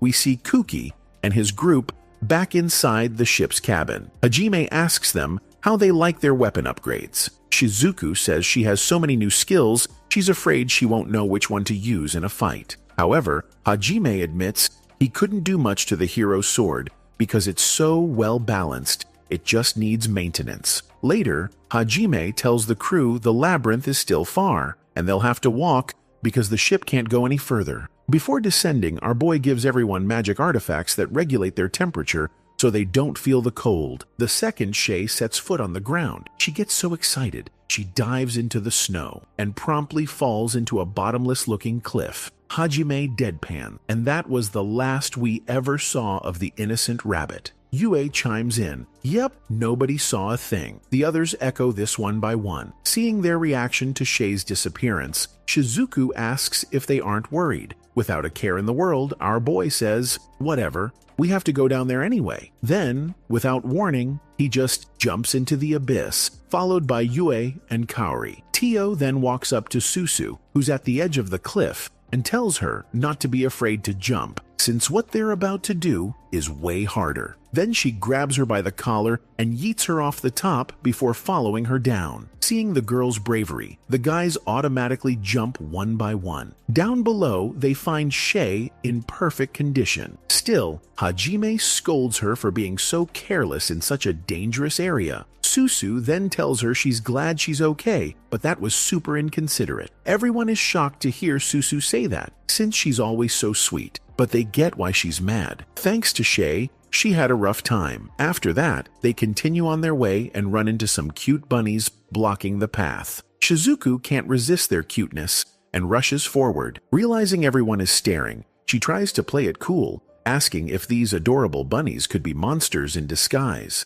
Just then, one of the bunnies hops over to Hajime's feet. He smiles at its cuteness and then immediately stomps it flat, obliterating every single one of the creatures, which traumatizes all the girls. Later, our boy explains the bunnies had magic that steals body heat, so if they'd been fooled by their looks, they'll be dead in minutes. Looking for backup, our boy asks Yue and Tio if they noticed the rabbits were also monsters. Yue says yeah, but she was too busy comforting Shay. Tio adds that seeing Shay so sad made her feel guilty, so she let him handle everything. Finally, Hajime tells Shay to stop crying. She replies that she gets it, but she can't help feeling weirded out after watching him rip off rabbit ears without a second thought. Our hero then clarifies that those were beasts, and she's something else entirely, since she's the only rabbit he actually cares about. Hearing this, Shay perks right up and decides to move on. Meanwhile, a jealous Kaori mutters that this whole scene makes it clear our ugly loser has truly accepted Shay. Tio comforts her, saying they'll just have to work harder to join them someday. Then, Suzu tells Shizuku that if things keep going this way, Kaori and Tio will eventually join Hajime's group, which would be totally unthinkable back in Japan. This comment makes Shizuku uncomfortable, which Suzu notices and asks if she's okay, since she's been looking a bit distracted. Shizuku quickly says she's in top condition and will try to focus more from now on. Later, they reach a snowy path where a fierce blizzard is raging. So, our hero tells Tio to put up a barrier. However, Suzu steps up and says she can handle it, and our boy lets her, saying it'll be good practice for a real battle. She then creates a giant barrier, thanks to the upgrades Hajime made to her gear. Finally, they arrive at a frozen cave, but they're not alone. A bunch of ice monsters are waiting for them, and they just keep spawning one after another, no matter how many the kids defeat. Just then, our hero spots the monster boss embedded in the wall and realizes he has to take it out to advance. Kuki volunteers to defeat the boss. Kaori clears a path for the others, and Kuki hits the creature with a celestial flash, managing to injure its eye. He quickly figures out the boss will keep regenerating as long as it has its demon stone, so they take cover behind Suzu's shield to come up with a plan. Next, Shizuku uses her sword to slice off the beast's legs, keeping it from escaping. Then, Ryutaro shatters its jaw, so it can't launch any more attacks. Finally, Kuki unleashes his most powerful attack to destroy the demon stone. However, the gem survives, and a nearby monster snatches it and carries it back to the wall for safekeeping. Shizuku, who saw the creature, destroys it, opening the door to the next level. Later, we see they've all been transported to an ice corridor that looks like a hall of mirrors. We also find out that Kuki has been hearing voices ever since they entered. After walking for a bit, he asks the others if they hear anything. They all say no, so they keep walking. Then Kuki tells them he heard the voice again, so our hero asks Shay if she's heard anything, but she says she hasn't heard a thing. So our hero checks for any magical fluctuations but finds nothing either. Kuki starts getting paranoid, insisting something is whispering in his ear. Our protagonist tells him he believes him and that everyone should stay on guard, as this could be a labyrinth trial. Soon, we realize everyone is hearing a familiar voice saying things to them. When our hero finally hears it, he realizes it's his own voice, which sounds like someone else when heard from the outside. After this, the guys decide to rest before continuing, since the auditory hallucinations have them exhausted. We then see a flashback of Shizuku's time on Earth, where she was always looking for someone to protect. This often led to awkward situations where others took advantage of her because she couldn't express her feelings clearly. Once she's awake, Suzu asks her again if she's okay, but Shizuku deflects, asking Suzu how she's doing. Kaori, who's watching the whole thing, tells Shizuku she needs to learn to be a little more selfish and honest with her feelings. In a change of scene, our hero and the others arrive in a large cave, which gives him a bad feeling, since every time they enter an open area, they get attacked by monsters. Before they can take another step, monsters drop from the ice ceiling. The hero's group tries to take them down, but their attacks get redirected towards our protagonist's group. Because of this, Hajime and Yue ask how they did that. Kuki says he was aiming for the monsters, but his attacks veered off course. Tio suggests that their subconscious is being controlled by the Great Labyrinth, causing their attacks to stray. For this reason, our hero decides to wipe out these monsters in one go. However, he realizes the creatures won't disappear until each person defeats their own. The first to clear the level is our protagonist, who, while trying to kill them all, manages to defeat the one assigned to him. One by one, everyone else defeats their creatures, trying not to use their powers to avoid hurting Hajime's group. They are then teleported separately back to the Hall of Mirrors. In a change of scene, we see our hero come face to face with his dark and unpleasant side, the side that people often prefer to hide. His counterpart explains that he was born from the negative feelings festering in his heart. He also reveals that ever since Kuki mentioned hearing voices, he suspected something like this was happening. He realized the labyrinth is testing if they're worthy of its power and if their hearts are weak, because if so, they'd easily fall into God's traps. Just then, the evil part of our hero emerges from the ice and tells him he expected nothing less. However, a monster like our protagonist can't pass this test because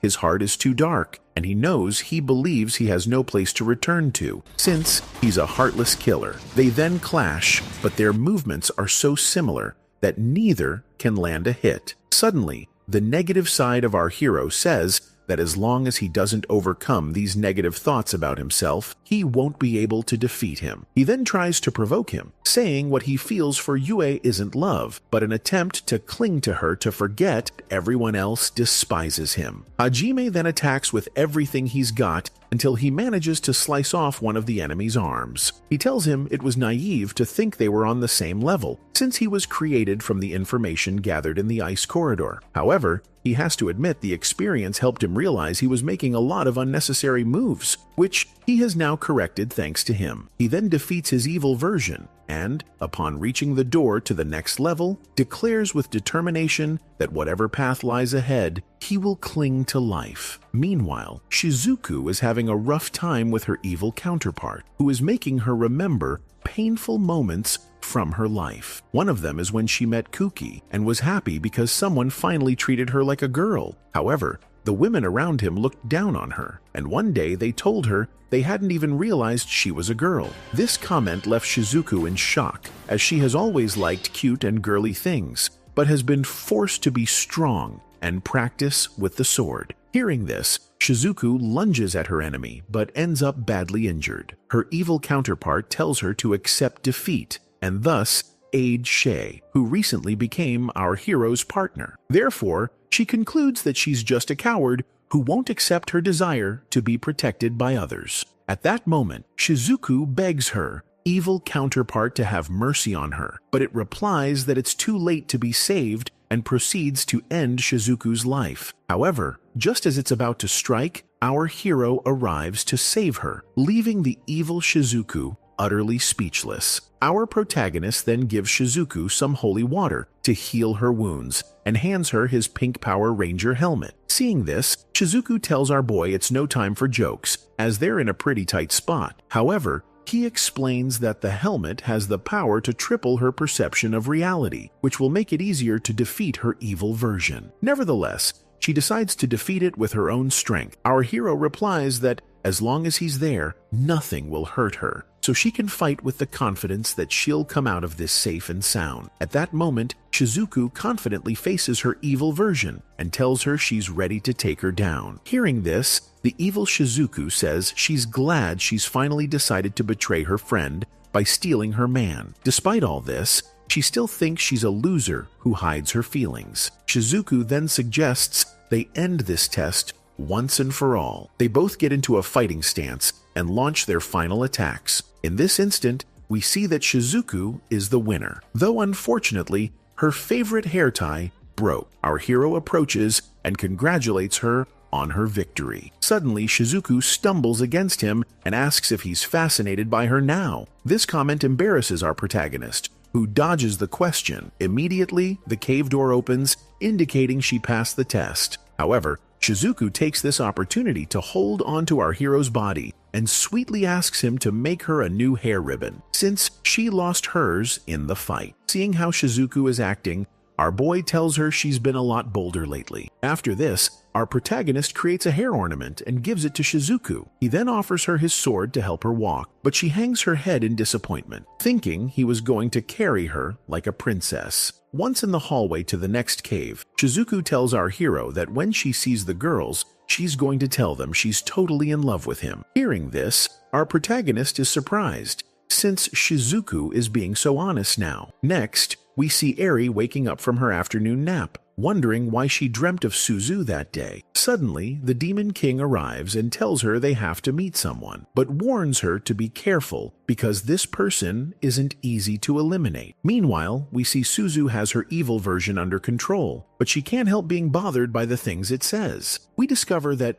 Suzu's greatest weakness is that she always runs from reality, which is why she always smiles at everyone so they don't know what she's thinking. Because of this, she believes all the relationships she's formed are superficial, even her friendship with Eri, since she knew what she was really like and was the only one who could have prevented this tragedy. Despite everything, she chose to ignore reality and her best friend, just to protect herself. Suddenly, Suzu replies to her evil version that due to the vision she had in the labyrinth of Orcus, she understood how important what she had chosen to ignore was. Hearing this, her evil version tells her that a world where she stopped Eri and they lived happily ever after is a very convenient dream. So convenient it obviously can't be real. However, Suzu says she could have achieved it if she had accepted reality. That's why she won't regret the past anymore, and from now on, will fight for the future. Finally, Suzu admits she still doesn't know what she'll say to Eri when she sees her, but first, she'll focus on moving forward. To do that, the first thing she must do is defeat her. Suzu then launches an attack. The last thing her evil version says before disappearing is that she hopes she can connect with Eri. Once all the tension leaves her body, Suzu collapses, unconscious from the effort it took to defeat her. Later, we see Suzu waking up and realizing Ryutaro is carrying her on his back to the next cave. He tells her that it seems the caves are connected, so they'll soon reach one of their friends' caves. Hearing this, Suzu gets excited and says she hopes the next cave is Kaori's or Tio's. As they walk down the hall, she asks Ryutaro what happened in his trial, and he gets a bit uncomfortable. So, she tells him he doesn't have to answer if he doesn't want to. However, he says he has no problem telling her what really happened. He then explains that in his case, his evil version told him he doesn't want to admit he's weaker than Kuki and our hero, and therefore, he's just a side character. Seeing Ryutaro get sadder as he told her what happened, Suzu jokes and says that he is, in fact, very pathetic. In response, Ryutaro tells her not to rub salt in the wound and that he'll never tell her anything again because she just shattered his trust. But we can see that Suzu's comment actually did lift his spirits. Later, we see they're in Tio's cave, and in the center of the place, two enormous dragons are fighting. One of them tells the other that during the war with the gods, the dragons were the first to defend the helpless. It then explains that they have often protected the weak, and that's why, when the bad guy showed up, they fought on the front lines, because it clearly boosted their morale, benevolence, and determination to be noble, which is what drove them forward. That's why the Dragon Country was known as the best in the world. Thus, weak, strong, rich, and poor, and even all races prospered in their paradise, until God and his people destroyed everything they had built. Finally, the evil version transforms into her human form and attacks Tio. However, she doesn't fall for any of its provocations. The evil version then says it knows everything about her, so it can feel her hatred and despair for those she protected who betrayed her, which led to the death of all her kind. It's revealed that she decided to follow our hero because she thought she could use him, since if he faced God, she was confident he would return the attack and come out unscathed. That was her plan for revenge against those who betrayed her. Because of this, she loathes all living beings, as they took everything she cherished. At that moment, we see that the words of her evil version are weakening her power. After hearing this, Ryutaro and Suzu, who are watching the battle from the side of the cave, cheer Tio on to keep going, showing that they are on her side and she has nothing to fear. Their words of encouragement strengthen her. Tio then explains to her evil version that dragons don't know the reason for their existence, as the line between human and beast is very thin for them. That's why they dedicate their entire souls to determining if they are beasts or humans. However, since ancient times, they have fought for the weaker ones, cultivating their wisdom for centuries. If they lose their benevolence, they would lose their humanity. Finally, Tio defeats her dark side and reunites with the others who were admiring her for her behavior. But she quickly tells them that's nothing compared to the punishment our hero would give her if he had heard everything her evil version revealed. Suzu, seeing that she's still the same pervert as always, regrets ever thinking she looked cool. In a change of scene, we see a memory from the time when Yue was the vampire princess, wandering the battlefields. Suddenly, a man addresses her as Alicia and tells her that if she's going to be there, she should at least dress appropriately. He also informs her that she must return to the capital to report her achievements to the king. We then discover that this person is her uncle, with whom she seems to have a very close relationship. Later, we realize her father is no longer physically present, but his soul is still trapped in the audience hall. He tells Yue to get rid of her uncle as he poses a threat to the throne. At that moment, we see her uncle burst into the hall and present himself before her, and then we discover that the person narrating all this is Yue's evil version. However, those memories no longer haunt the vampire, because thanks to her uncle's betrayal and her confinement in that labyrinth, she managed to reach this era and meet our hero. That's why if she had the choice to redo her past, she would always make the same decision and go through the same moments as many times as necessary. Hearing this, her evil version is surprised at how similar the vampire and our protagonist are. After this, Yue decides it's time to finish her off and launches her most powerful attack. But her evil version is still just as strong, because Yue hasn't yet understood that she must accept her past fears to move forward. Meanwhile, Shay's evil version tries to gain power by reminding Shay of the time her family was kicked out of Verbergen because of her powers. It reveals that Shay regrets not running away sooner, because then her family might have survived without her as a burden. Also, being the only beast woman born with powers has made her feel alone in the world. However, nothing her evil version says affects her, and she manages to defeat it very quickly. Before disappearing, the evil version says it's supposed to be her dark side, but it didn't affect her in the slightest. Shay then explains that she can't change the past, so the only thing she can do is carry it with her. Anyway, she promised herself she would strive for a good future and become someone who can protect her loved ones. At this moment, Shay's dark side realizes she passed that test a long time ago, and it never stood a chance. Next, we see Yue's counterpart insinuating that her uncle's intention was never to get rid of her, but to lock her away. This revelation makes Yue's heart waver, and her evil version takes advantage of that moment of weakness to attack her. It's then revealed that although she's immortal, it's not impossible to get rid of her. Her evil version then asks if she thinks she can stand by our hero's side without knowing for sure what kind of creature she really is. Thanks to this comment, Yue concludes that what her evil version is trying to tell her is that her memories were completely wrong. However, she doesn't let her insecurities control her. So, with determination, she assures it that even if she's not by his side in the future, our hero will have many people around him willing to protect him. Therefore, she must finish her off first to reunite with her beloved. Finally, Yue once again launches her Thunder Dragon attack and completely destroys her dark side. Just then, Shay arrives at the cave where Yue was, and Yue tells her that if anything should happen, she's leaving our hero in her care. Hearing this, Shay gives Yue a hard slap and orders her to repent for this ridiculous idea of entrusting our protagonist to her. Because of Shay's reaction, Yue thinks Shay finds the trust she has in her absurd. However, Shay replies that her evil version turned her into a coward, and now she'll have to beat some courage into her. They then start fighting until, through tears, Shay begs her to take back everything she said. She also explains that if she left our hero in her charge, it would mean Yue won't be in the future, and Shay can't let that happen. So, she makes it clear they won't stop fighting until she takes back her words. In a change of scene, Kaori's evil version reveals that she feels inferior to Yue because despite changing bodies to become more powerful, she hasn't managed to surpass her strength. This feeling fills her with jealousy towards the other girls, as they are by our hero's side, and Kaori believes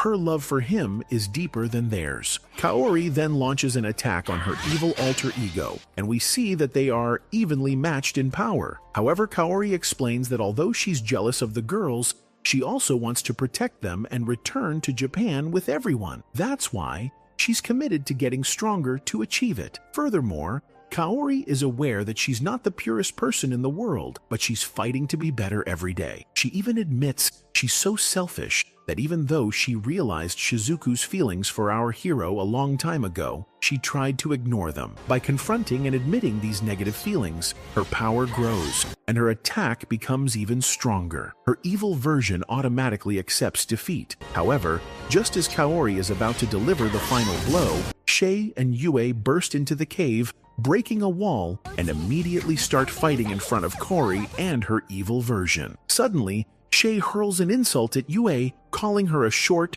flat-chested vampire. Yue explodes with rage and goes full power against Shay. Meanwhile, Kaori feels jealous watching them fight like sisters, while she feels like an outsider. Her negative thoughts fuel her evil side, making it stronger. Her alter ego tries to cheer her up, but it's useless. Kaori still feels excluded. Yue and Shea eventually collapse from exhaustion. Yue admits she was wrong and promises Shea that the future matters more than the past, and she'll always be with her and Hajime. Kaori, sitting gloomily in a corner, says they ruined her trial, so she doesn't even know if she passed. Shay and Yue then notice evil Kaori is unconscious but hasn't disappeared. Scene change. Kuki is struggling against his evil self. His dark side reminds him of the truth. He secretly hates Hajime. Despite Hajime's cold, selfish nature, everyone adores him like a hero. Kuki, the so-called real hero, is eaten alive by envy. Kuki can't stand it. Everyone praises Hajime, not him, the true hero. He attacks his dark self, desperate to silence the voice exposing his hidden jealousy. Evil Kuki mocks him, saying he's wasting the sacred sword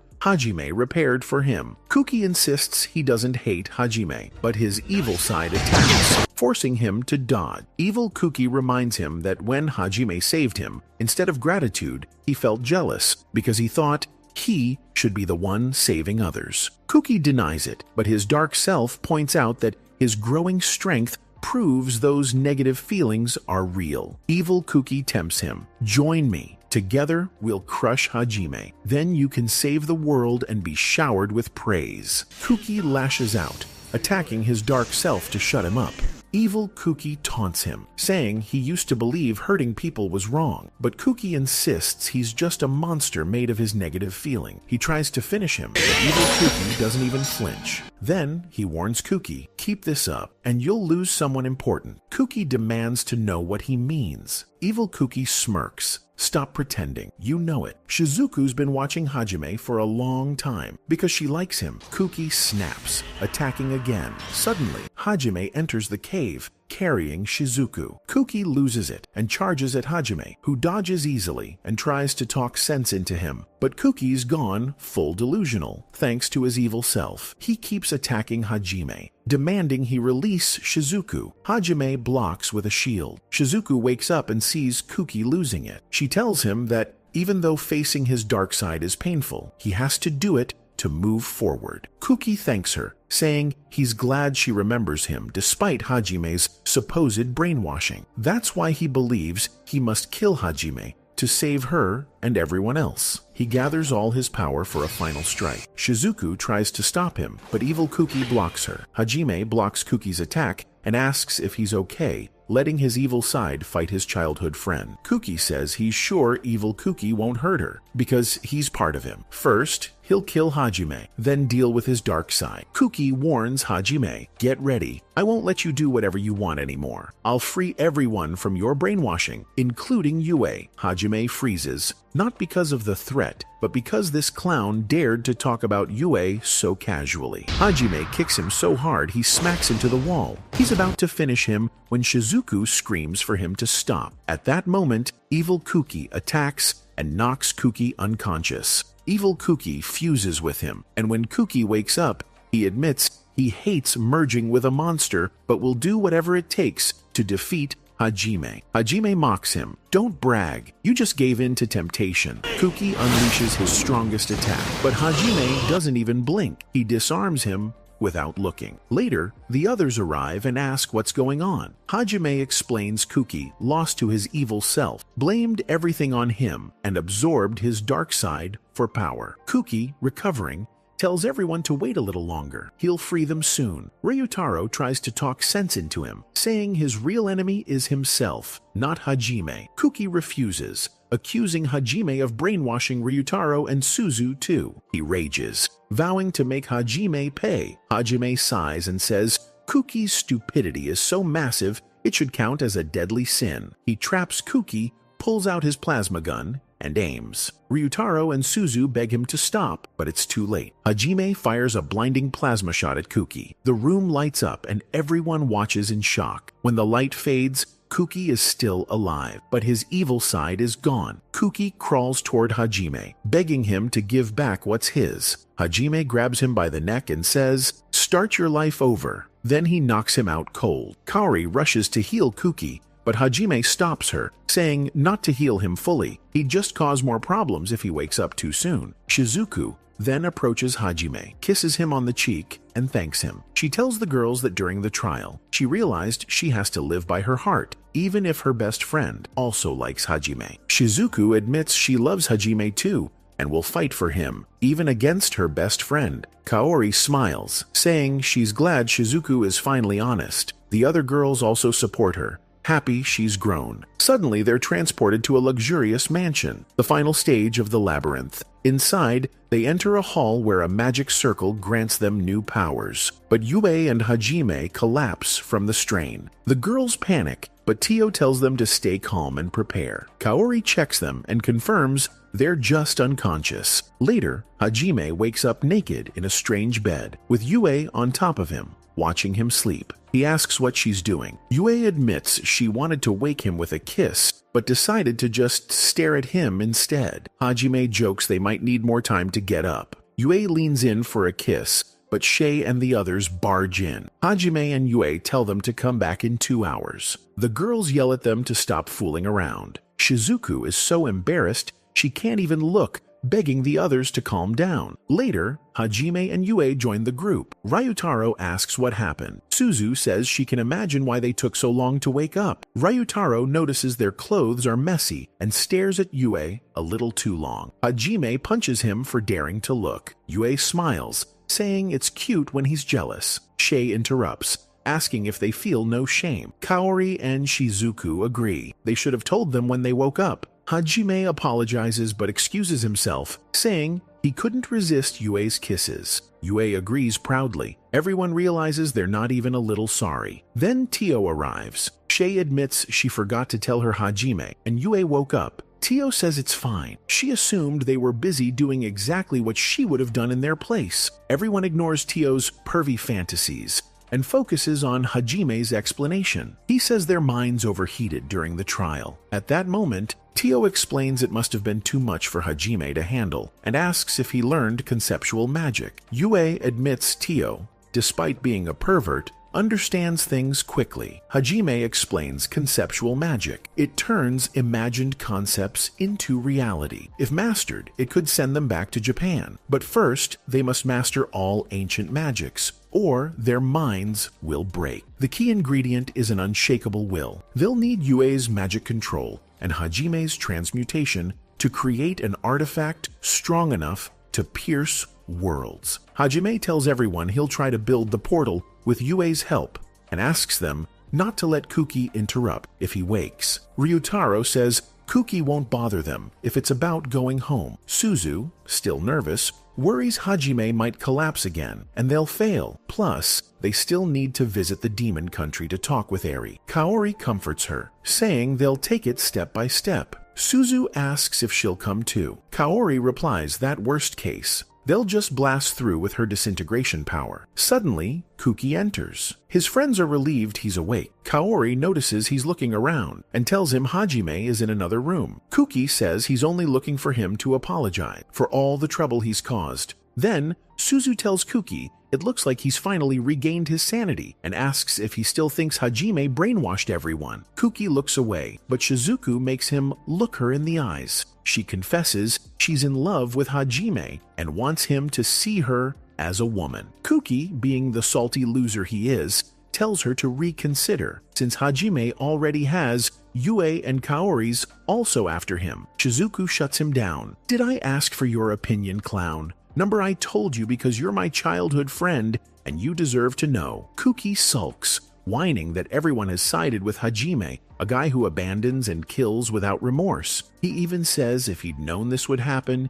he would have preferred to be the one who fell into the abyss. Kaori slaps him so hard his brain resets, telling him to think before spouting nonsense. Suddenly, a loud explosion comes from the next room. Everyone rushes over and finds Hajime and Yue in the middle of a whirlwind of energy. In that instant, they all witness Hajime's painful memories from the Orcus Labyrinth and how his conviction to return home kept him alive when it mattered most. Finally, Hajime and Yue regain consciousness, holding an artifact glowing with intense light. When the glow fades, they collapse. Kaori rushes to check them, assuring everyone they're just drained of energy. She gives them some of hers, and they wake up. Hajime and Yue reveal they've successfully created the artifact to return home. However, someone with a strong conviction must open the portal. Hajime uses the key and opens it, then turns to the others with a grin. "We did it, losers. We actually did it." Scene change. He sits with the group and tells them, now all that's left is to create a gadget to stop them from being summoned back. After this, he hands Suzu a portal that connects to Verbergen,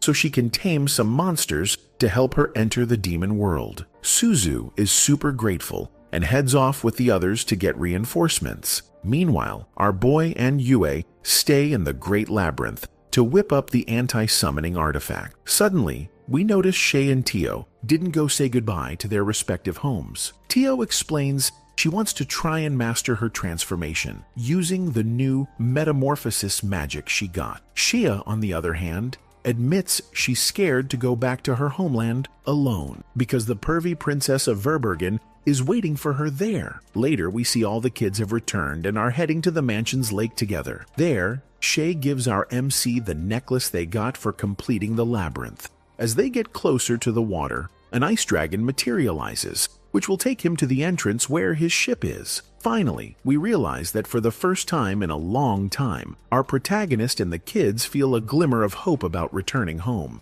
And that's how the anime ends. And if you made it this far in the video, don't forget to comment the secret word, which will be demon.